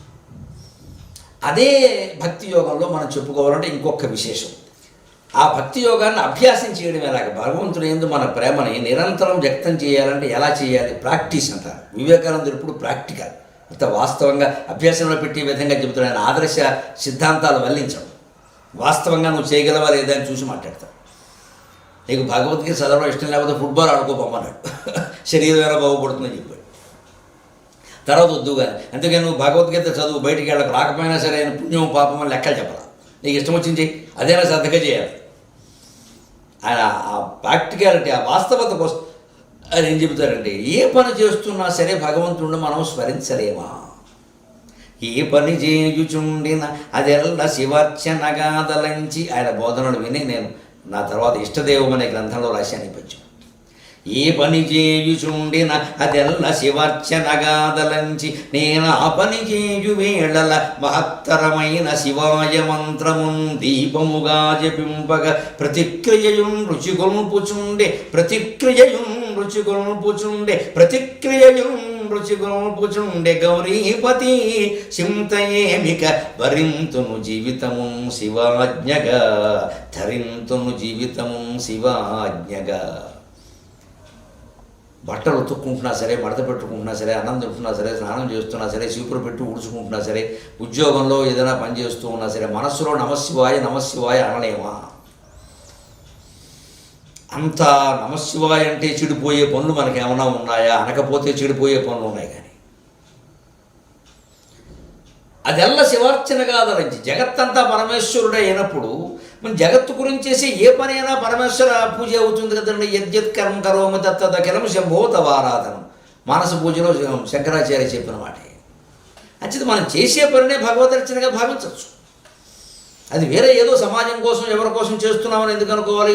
ఇందాక చెప్పుకున్న ఒక వ్యక్తి గురించి నేను అన్ని మంచి పనులు చేస్తానండి, దాన ధర్మాలు చేస్తానండి, అందరికీ ఉపకారం చేస్తానండి, కానీ భగవంతుడి యందు నమ్మకం లేదండి. భగవంతుడి యందు నమ్మకం లేకుండా మంచి పనులు దాన ధర్మాలు చేస్తే ఏమవుతుందంటే సాత్విక అహంకారం పెరుగుతుంది. నేను చేశా కొన్నాళ్ళకి నేను చేశా, నాకేం చేశారు, ఇదంతా వస్తుంది. నేను చేసేది నాకే, నాకు వచ్చింది ఆ చేసినప్పుడు ఆనందమే, ఇంకా వచ్చేది ఏమీ లేదు. ఈ భావన ఉంటే సాత్విక అహంకారం రాదు. ఈ భావన కలగాలంటే నేను చేసింది భగవంతుడికి, ఎవరికీ కాదు. చేసింది కూడా భగవంతుడే, పుచ్చుకున్నది కూడా భగవంతుడే. ఇక్కడ ఎవరు లేరు. దాత విష్ణువే, సత్కర్త విష్ణువే, సత్కర్త విష్ణువే, సత్కారం పొందినవాడు సత్కృతుడు విష్ణువే. దానికి విష్ణు సహస్రమే ప్రమాణం. సత్కర్త సత్కృత సాధు జన్మనారాయణో హరి. విష్ణు సహస్రంలో ఉన్నమాట సత్కర్త సత్కృతగా. సత్కర్త అంటే సత్కారం చేసేవాడు, సత్కృతగా అంటే సత్కరింపబడినవాడు. రెండూ విష్ణువు అని ఎందుకన్నాడండి? ఇదే భక్తి, ఇదే కర్మయోగం. నేను ఎవరికి దానం ఇచ్చానో ఆ దానం పొందినవాడు విష్ణువే, నేను ఇచ్చినవాడు నేను విష్ణు స్వరూపమే, ఇంక నాదంటూ ఏమీ లేదు ఇక్కడ. ఇది అహంకారాన్ని పెరగనీయకుండా చేస్తుంది. అందుకని మంచి పనులు చేసేమంటే సరిపోదండి, భగవంతుని మీద నమ్మకం ఉండవలసిందే. మంచి పనులు చేయడం వల్ల మంచి జన్మ రావచ్చు, మోక్షం మాత్రం రాదు, ఆత్మజ్ఞానం మాత్రం కలగదు. మోక్షం రావాలి, ఆత్మజ్ఞానం పొందాలి, ఆత్మసిద్ధి పొందాలంటే భగవంతుని మీద నమ్మకం ఉండవలసింది. అందుకే దేశభక్తితో పాటు దైవభక్తి ముఖ్యమే. కేవలం దైవభక్తి సరిపోదు, మూఢులు అయిపోతారు. దేశభక్తి కూడా ఉండవలసింది. ఇదంతా మనుషుల కోసం, సమాజం బాగుండాలి. ఎంతమంది దైవభక్తులు ఉంటే అంత బాగుంటుంది సమాజం. ఆ భక్తిలో నిజాయితీ ఉండాలంటే ఇలాగ నిరంతరం భగవన్నామస్మరణ చేస్తూ మన పనులు మనం చేస్తే ప్రతిదీ భగవంతుడి పని అయిందండి. ఇప్పుడు 4వది అయినటువంటి జ్ఞానయోగం. ఆ జ్ఞానయోగంలోకి వెళ్ళాలి అంటే మనం జ్ఞానం అంటే విచారణ అని తెలుసుకోవాలి. విచారణ అంటే ఏడవడం కాదు. విజయవాడ స్టేషన్లో విచారణ కాదు, విజయవాడ స్టేషన్లో విచారణ అని ఉంటుంది. ఎప్పుడు ఎంక్వైరీ అనమాట. ఆ బండి ఎప్పుడు, ఈ బండి ఎప్పుడు, వాడు విచారిస్తుంటే కూడా మనం విచారిస్తూనే ఉంటాం. ఆ విచారణ కాదు. ఇది ఏ రకమైన విచారణ? మనకు ఒక కళ వచ్చింది, వెళ్ళగానే మనం అజ్ఞానంతో బయటికి రాగానే ఏమంటాం మనం? పొద్దున్నే నిన్న అరటిపళ్ళ గెల కళ్ళలోకి వచ్చింది అంటే శుభం, వీడు ఈ నిర్ణయం చేసేస్తాడు ఇక్కడ. చీపురు కళ్ళలోకి వచ్చింది ఏమవుతుందో అని ఆలోచిస్తాడు. ఇదే అజ్ఞానం. అక్కడి నుంచి గంటల పంచాంగం మొదలవుతుంది. దుశ్శకున ఫలాలు సుశకున ఫలాలు రాసేస్తారు. ఇంకాస్త మన పిచ్చి బాగా పెరుగుతుంది. మనం పొగలు చూసిన రాత్రి కళ్ళలోకి వస్తాయని కొంత కంగారు పడక చీపురు చూసాం, మనం అరటిపళ్ళ గెల చూసాం, అందుకే వచ్చాయి. ఇవాళ రావు, రేపు వస్తాయి, ఎల్లుండి వస్తాయి. ఒక్కోసారి చీపురు ఉంటుంది, దానికే అరటిపళ్ళు ఉంటాయి. మన కర్మ కాదు, చీపురు పళ్ళు అంటారు వాటి. కళ ఇలాగే ఉంటుందండి. కళకి అర్థం ఉండదు, జీవితానికి అర్థం లేదు. కళ ఎలా ఉంటుంది? కళకి అర్థమే ఉంటుంది. అర్థం లేనిది ఏమిటంటే జీవితమే. జీవితం నుంచి వచ్చింది కళ, దీనికి మళ్ళీ అర్థం ఉంటుందా? అంటే కళను విశ్లేషణ చేసే విధానం కాదు. ఎలా అయితే జ్ఞానం కలదు. అసలు ఆ చీపురు ఎవరు, ఆ అరటిపళ్ళు గెలవరు, ఆ పట్టుకొచ్చిన మనిషి ఎవరు, నేను మంచమే పడుకుండగా వీళ్ళందరూ నా మనస్సులోకి ఎలా వచ్చారు అని ఆలోచిస్తే ఒక విషయం అర్థమవుతుంది. ఆ రూపాలన్నీ నేనే ధరించాను కదా అని. ఇది జ్ఞానం. చీపురు రూపం నేనే ధరించా, అరటిపళ్ళు గెలగా నేనే ధరించా, ఆ పట్టుకొచ్చిన అబ్బాయి సైకిల్ అబ్బాయిగా నేనే ఉన్నా, ఇంకో అమ్మాయి ఎవరో కనపడ్డారు, ఆ అమ్మాయి రూపం నేనే, అక్కడ రోడ్డు ఉంది, రోడ్డు నేనే, ఆకాశం కనపడింది, ఆకాశం నేనే. నేను ఇక్కడ పడుకుని ఉండగా ఇన్ని రూపాలు ఎలా ధరించా? మరి ఒక జీవుడు రాత్రి పడుకుని కలగని ఆడవాళ్ళై మగవాళ్ళై చెట్లై పుట్టలై వాగులై వంకలై సమస్త రూపాలు ఆయనే ధరించగలుగుతున్నప్పుడు శ్రీమన్నారాయణమూర్తి క్షీరసాగరంలో పడుకుని ఈ విశ్వం అనేటువంటి కలగని మన అందరి రూపాలు ధరించి ఆయనే క్రీడిస్తున్నాడు. బాధ్యబాధకతాంగత అని భాగవతంలో చెప్పినట్టుగా బాధ్యుడు ఆయనే, బాధకుడు ఆయనే అని చెబితే ఏమైనా తప్పు ఉందండి? పక్కా నిజం, పక్కా నిజం. ఇది శ్రీమన్నారాయణమూర్తి కంటున్న కళ. ఈ విశ్వమంతా భగవంతుని యొక్క కళ. మన జీవితం అంతా ఆయన కళలో భాగం. మనం అంత బాధపడవలసిన అవసరం లేదు. ఆధునిక భాషలో చెప్పాలంటే జీవితానికి బాధపడవలసినంత సీన్ లేదు. దొగ్గోలు పెట్టి ఏడవలసినంత సీన్ లేదండి జీవితంలో. అసలు ఆత్మహత్యలు ఎందుకు చేసుకుంటారో అర్థం కాదు. అంత సీన్ లేదు ఈ జీవితానికి. ఇది ఇవాళ ఉంటుంది, రేపే పోతుంది. మనం ఎందుకు ఆత్మహత్య చేసుకోవడం? అదే పోతుంది. అదే పోయేదాన్ని మనం మనం మనం పోగొట్టాలి ఏమిటి? నిన్నటి వరకు ఉన్న వెన్నెల కంటే ఈవేళ ఉన్నాడా? వెన్నెల కంటే చంద్రుడు ఉన్నాడా? ఆయన లేడే. మరి ఎన్ని పాటలు రాసిన ఊరికి మాట్లాడుతూ వెళ్ళిపోయాడు కదా మహానుభావుడు. మరి రేపు ఏమైనా మనకేమైనా గ్యారెంటీ ఉందా ఇక్కడ? మరి ఈ మాత్రం జీవితానికి మళ్ళీ మధ్యలో ఆత్మహత్య ఎందుకండి? పని లేక తాగే పాలు, మా అమ్మగారు అనే చిరతల్లో తాగే పాలే గుక్కెడు, అందులో సగం వదిలేస్తాడని. తాగేదే గుక్కెడు, అందులో సగం వదిలేస్తే అది బతికేదే ఇంత, మళ్ళీ అందులో సగం వదిలేస్తావా? అజ్ఞానం. అంటే అది పోవాలంటే ఈ విశ్లేషణ చేసుకోవాలి. ఈ కళలో ఇన్ని రూపాలు నేనే ధరిస్తున్నప్పుడు జీవుణ్ణి భగవంతుడు విశ్వమంతా వ్యాపించి ఇన్ని రూపాలు ధరించారంటే ఆశ్చర్యం ఏముందండి? అంటే ఈ విశ్వమంతా ఒక కళ. ఇది జ్ఞానం, ఇది అద్వైతం. ఏకమేవా అద్వితీయం బ్రహ్మ నేకనానాస్తి కించన. అదే భగవద్గీతలో కూడా ఉన్నవాడు. అనేక బాహూదర వక్త్ర నేత్రం పశ్యామి త్వాం సర్వతో అనంతరూపం నా అంతం నా మధ్యం నా పునస్తవాదిం పశ్యామి విశ్వేశ్వర విశ్వరూప. అనేక బాహువులతో, అనేక వక్త్రాలతో, అనేక ఉదరాలతో, అనేక పాదాలతో, అనేక ముఖాలతో కనిపిస్తూ ఉన్నవో స్వామి నీకు నమస్కారం అండి. ఎక్కడున్నాయండి అనేక ముఖాలు? విశ్వమంతా ఉన్నవే కదా. విశ్వమంతా భగవంతుడే. విశ్వం విష్ణువు, విశ్వమంతా విష్ణువే. ఇంక నువ్వు ఎవడు కొట్టాడంటావు, ఎవడు తిట్టాడంటావు, ఎవరికేం చేస్తావు? ఇక్కడ నీ కర్తవ్యం ఏదో నువ్వు అలాగని అన్నీ మానేస్తావా? తిట్టవలసిన వాడిని తిట్టాలండోయ్, కొట్టవలసిన వాడిని కూడా కొట్టాలండోయ్, అవసరమైతే తప్పదండోయ్. నేను అలా చెప్పట్లేదండి, ఎప్పుడు అలా చెప్పను. తిట్టవలసిన వాడిని తిట్టాలి, కొట్టవలసిన వాడిని కొట్టాలి, రేపు పెట్టవలసిన వాడిని పెట్టాలి. కానీ ఈ తిట్టింది నేను కాదు, ఈ కొట్టింది నేను కాదు, ఈ రేవు పెట్టింది నేను కాదు, ఇది పడింది వాడు కాదు, నా ఏమంతి నాకు అన్నితి అనే జ్ఞానంతో చెయ్యాలి. అలా చెయ్యాలి అంటే ఇదంతా భగవంతుడు కంటున్న కళ. పరమాత్ముడు కన్న కళలు ప్రపంచములు నిద్రలోన కన్న కళ నిక్కము కాదు కదా తలంపకం అని సాగర ఘోష కావ్యంలో చెప్పినట్టే భావన చెయ్యాలి. ఇది జ్ఞానయోగం. ఇలా అయితే అప్పుడు ఏమవుతుంది? అంతా భగవంతుడైనప్పుడు వేదం చెప్పింది నిజమే కదా. స ఊర్ధ్వస్తాత్ ఏవ అధస్తాత్ స పశ్చాత్ స పురస్తాత్ స ఉత్తరతః స దక్షిణతః స ఏవేదగం సర్వం అని మొత్తం రుజువైపోతుంది మనకి. అంచేతను వివేకానందుడి మాటలని 4 యోగాల ద్వారా కర్మయోగం, రాజయోగం, భక్తి యోగం, జ్ఞానయోగం ద్వారా ఆచరణలో పెట్టడానికి సమయం ఏం దాటిపోలేదండి. కొన్నింటికి మనం ఎలా మాట్లాడతామంటే అప్పుడు ఎప్పుడో కృతయుగంలో జరిగినట్టు ఇప్పుడు జరగమంటే జరుగుతుందా? అలా జరగకపోవచ్చమా, ఇంకోలా జరుగుతుంది, పర్వాలేదు, అవకాశం ఉంది. సమయము దాటలేది కను స్వామి ప్రబోధములాచరింప. వివేకానందుని 4 యోగాల సమన్వయ భాగాన్ని మనం ఆచరణలో పెట్టడానికి సమయం దాటిపోలేదండి. సమయము దాటలేది కను స్వామి ప్రబోధములాచరింప. సంయమమున సంయమమున జ్ఞాన మార్గమున సాగగజి సంయమమున జ్ఞాన కర్మముల పక్షముల జ్ఞాన పదమున సాగగ సంయమమున నిత్య జీవిత విహాయసగామిని సంయమమున నిత్య జీవన విహాయసగామిని జ్ఞాన కర్మ పక్షములను ధర్మ మార్గమున సాగగజేయ అసక్త బుద్ధి మీ గమరును వాలుగాలిగ ప్రయాణము దివ్యపదాన సాగిడిన్ అని వివేకానందుని బోధన గురించి సాగర ఘోషలో పద్యం రాశాను.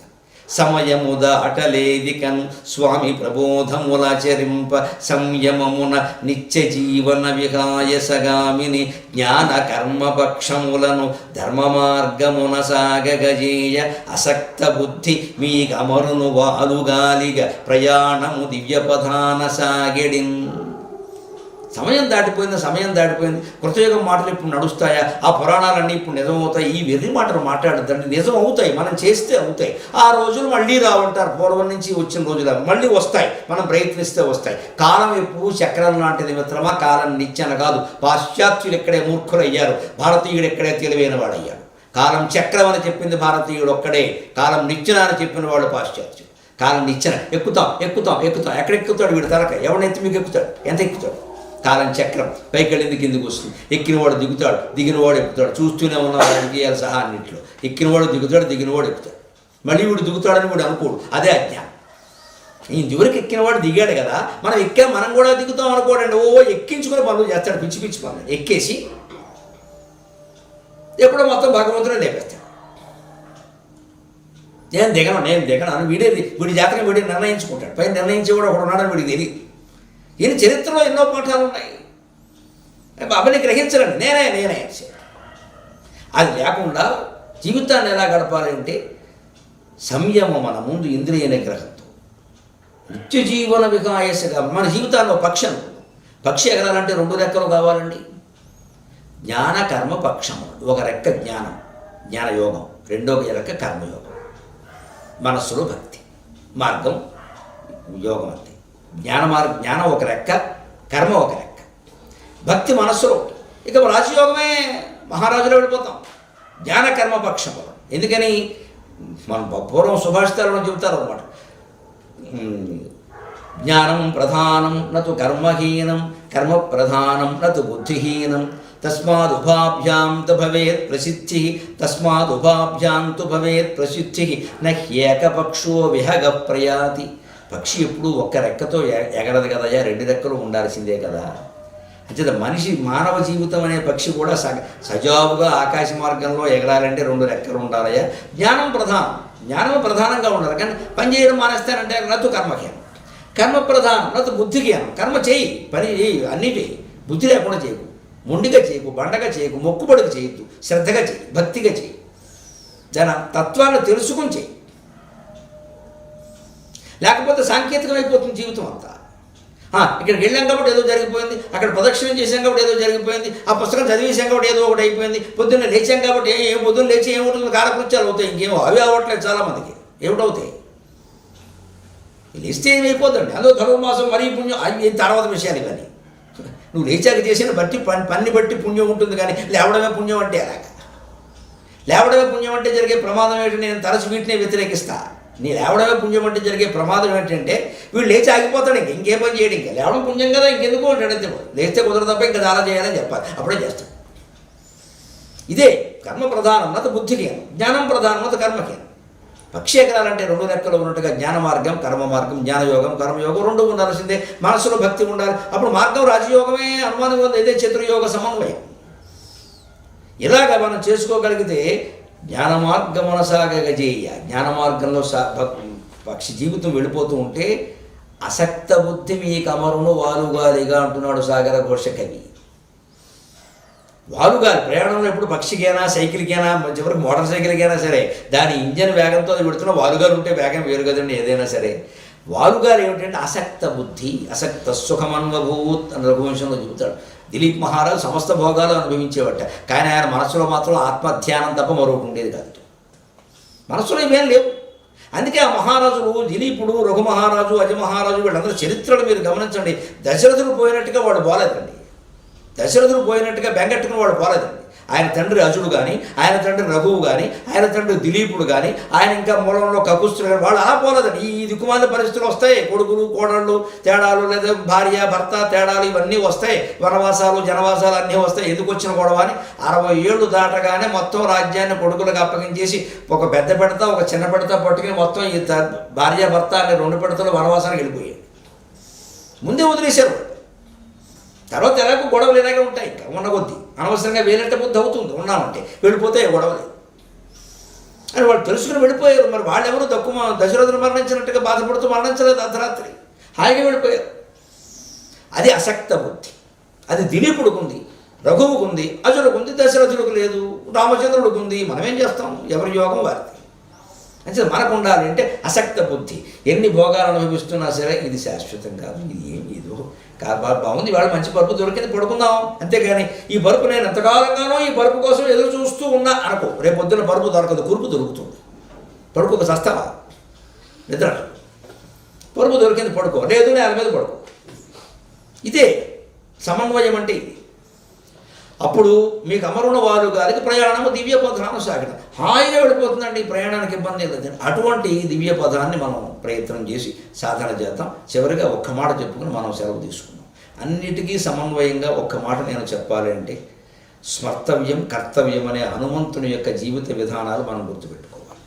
కర్తవ్యం ఏదో చెయ్యాలి, అన్ని పనుల్లో మనం వేలు పెట్టద్దు, కర్తవ్యం మాత్రం చెయ్యాలి. ఆ తర్వాత మిగిలిన సమయం అంతా కూడా స్మర్తవ్యం. నమ శివాయ, నమో నారాయణాయ, శ్రీమాత్రే నమః, ఏదో ఒక భగవన్నామాన్ని స్మరించాలి. హఠయోగములు రాజయోగముల ఊహలను భీతి పుట్టించు. మా పరమశివుడితో నేను చెప్పుకున్న మాట ఇది. ఈ హఠయోగాలు, రాజయోగాలు, జ్ఞానయోగాలు, కర్మయోగాలు ఏవో ఉన్నాయో పుస్తకాలు చదువుతుంటే తెలుస్తున్నాయి, కానీ భయం కూడా కలుగుతుంది. ఈ ఆసనాలన్నీ మనం వేయగలమా? ఈ యమనియమాసన, ప్రాణాయామ, ప్రత్యాహార, ధారణ, ధ్యాన, సమాధి, అష్టాంగాలన్నీ మనం పాటించగలమా అని కొంచెం భయం కూడా కలుగుతుందయ్యా అని ఏమన్నానంటే, నేను హఠయోగములు రాజయోగముల మోహం భీతి పుట్టించు, ఈ శఠు నింబోలిన మానసమ్ము గెలువన్ సర్వజ్ఞ నామమ్మునే కఠినోపాసనగా స్మరించను. ఈ శఠు నింబోలిన మానసమ్ము గెలువన్ సర్వజ్ఞ నామమ్మునే కఠినోపాసనగా స్మరించదను. మోక్షం బట్లెరా నిమ్ము పరమేశ్వర, మోక్షం బట్లెరా నిమ్ము నా పఠనం వంతకు సారభూతమగు తత్వజ్ఞానము ఆ మంత్రమే. నమ శివాయ, నమ శివాయ, నమ శివాయ. స్వస్తి. వర్క్ విత్ నాన్ అటాచ్మెంట్ అని వివేకానందుడు చాలా చోట్ల చెప్పినటువంటి మాట నిజానికి భగవద్గీతలో. దాకా మనం అసక్త సుఖమనుభూతని అన్నమాట. అటాచ్మెంట్ ఎప్పుడు ఒక పనితో మనకి ఏర్పడుతుంది అంటే దాని ఫలితాన్ని ఆశించదు.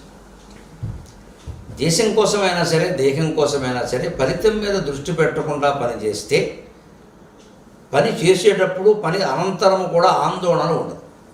వర్క్ విత్ నాన్ అటాచ్మెంట్ అన్నలో వద్దు. అటాచ్మెంట్ అంటే ఏమిటి? దాంతో ఒక అనుబంధం ఎప్పుడు ఏర్పరచుకుంటాం మనం? దాని నుంచి ఏదో ఆశించినప్పుడు ఉంటుంది. మా అబ్బాయితో నాకు చాలా ఎక్కువ అనుబంధం అండి అంటే అర్థం ఏంటంటే అతను లేకపోతే ఈయన ఉండలేడు. కొడుకుతో అనుబంధం ఉండడం మంచిదే, కొడుకు పట్ల బాధ్యత వహించాలి, ఈయన తండ్రి పట్ల బాధ్యత వహించాలి. కానీ ఆ కొడుకు ఏదైనా జరిగితే ఈయన తట్టుకోలేడంటే ఏమవుతుందంటే, అతను వచ్చిన వాడు తట్టుకుంటాడుగా, ఈయన తట్టుకోవడానికే అంత అనుబంధం పనికిరాదు. నాన్ అటాచ్మెంట్ అంటే అర్థం అది. పని బాగా జరగాలి అంటే పూర్తి దృష్టి పని మీద పెట్టాలి. మీకు కృష్ణమూర్తి గారి తత్వంలోనూ అక్కడ ప్రత్యేకంగా భగవద్గీతలో దృగ్దృశ్య వివేకంలో కూడా ఒక మాట చెబుతారు. ఒక సముద్రాన్ని మనం చూస్తున్నాం అనుకోండి, ఇది సముద్రం, ఇది నల్లగా ఉంది, దీనిపైన ఆకాశం ఉంది, సముద్రం మీద ఎన్నో వర్ణనలు ఉన్నాయి, ఇవేమీ మన మనస్సులోకి రాకూడదు, సముద్రాన్నే చూడాలి. ఆశ్చర్యం ఏమిటంటే, అలా ఒక నిమిషం 60 సెకండ్ల పాటు మీరు సముద్రాన్ని చూడగలిగితే సముద్రం మీరు ఒకటైపోతారు. ఎటువంటి మధ్యలో భేదం ఉండదు. అది అటాచ్మెంట్ లేకపోవడం. కానీ సముద్రం లేక ఉంటుంది, మీరు మీలాగే ఉంటారు. పని నడుస్తుంది, చూడడం అనే పని నడుస్తుంది. కానీ మీ మనస్సులో దాని పట్ల ప్రత్యేకమైన అభిమానాలు కానీ రాగద్వేషాలు కానీ ఏమీ రాలేదు. అటువంటిప్పుడు ఆ వర్క్ ఏమవుతుంది? వర్షిప్ అవుతుంది. ఎందుకంటే సముద్రం మీరు ఒకటైపోయారు కదా, అంతా ఒకటే అవడమే కదా వర్షిప్ అనేది. అంతా ఒక్కటే అని తెలుసుకోవడమే కదా వర్షిప్. వర్షిప్ అని పనిని పూజగా ఎందుకు చెప్పారు అంటే, పనిని మనం శ్రద్ధగా చేస్తే ఆ గుండు సూది శ్రద్ధగా తయారు చేసేవారు అనుకోండి, గుండు గుండులాగే ఉండాలి, సూది సూదిలాగే ఉండాలి. మన దగ్గర వాళ్ళు గుండు సూదులు తయారు చేస్తే ఏమవుతుందంటే గుండు మించి కొంచెం ఏదో రసి కారినట్టుగా ఇనుము కూడా కొంచెం కారినట్టుగా ఉంటుంది. ఇక్కడ గుండు పెద్దది అవుతుంది. అక్కడ గుండు సూది సరిగ్గా పనిచేది జారిపోతూ ఉంటుంది. అదే కొన్ని సంస్థల వాళ్ళు గుండు సూది సహా గుండె ఆపరేషన్ సామాను సహా ఏం తయారు చేసినా పక్కాగా ఉంటుంది. ఒక ఇంచులో 100వ వంతు కూడా తేడా ఉండదు. అంత శ్రద్ధగా పనిచేస్తే భౌతికంగా వస్తువు అక్కడ పుట్టింది. కానీ మీకు దానికి సంబంధించిన రాగద్వేషాలు, దాని ఫలితాన్ని ఏదో ఆశించడం లాంటివి లేకపోవడం వల్ల ఆ పని శ్రద్ధగా జరుగుతుంది. ఏదైనా ఉందనుకోండి, ఓ పక్క ఇలా చిత్రీ పడుతూ కూడా కట్టెని ఏం కర్మ మా కర్మ ఇలాగే, అందుకే మా అబ్బాయిని ఇంజనీరింగ్లో చేర్చా అని ఇలా అంటూ ఉంటాడు. వాడు ఇంజనీరింగ్ అవుతాడో లేదో తెలియదు, కానీ వీడు ఇక్కడ వీడు వేలి మీద కాలు మీద పడింది, కాలు తెగింది. ఇప్పుడు వీడు ముందు డాక్టర్ దగ్గరికి వెళ్ళాలి. వీడు అవసరం డాక్టర్, ఇంజనీర్ కాదు. వీడు అబ్బాయి ఇంజనీర్ అవుతాడో లేదు. అసలు ఈ ముందు ఈ బాడితతోటి చిత్రీ పట్టడం లేదా చెక్కడం, ఈ వడ్రంగి పని అనేది ఆయన గొప్పదిగా ఈయన ఎందుకు భావించలేకపోతున్నట్టండి. అసలు దీని నుంచి అదేదో అవ్వాలి, దాని నుంచి అదేదో అవ్వాలి, ఈ ఏదో అవ్వాలనే కాంక్ష లేకుండా అప్పగించిన పనిని లేదా తాను ఒప్పుకున్న పనిని పూర్తి ఆరాధనాభావంతో అహంకార మమకార రహితంగా చేయడమే నాన్ అటాచ్మెంట్.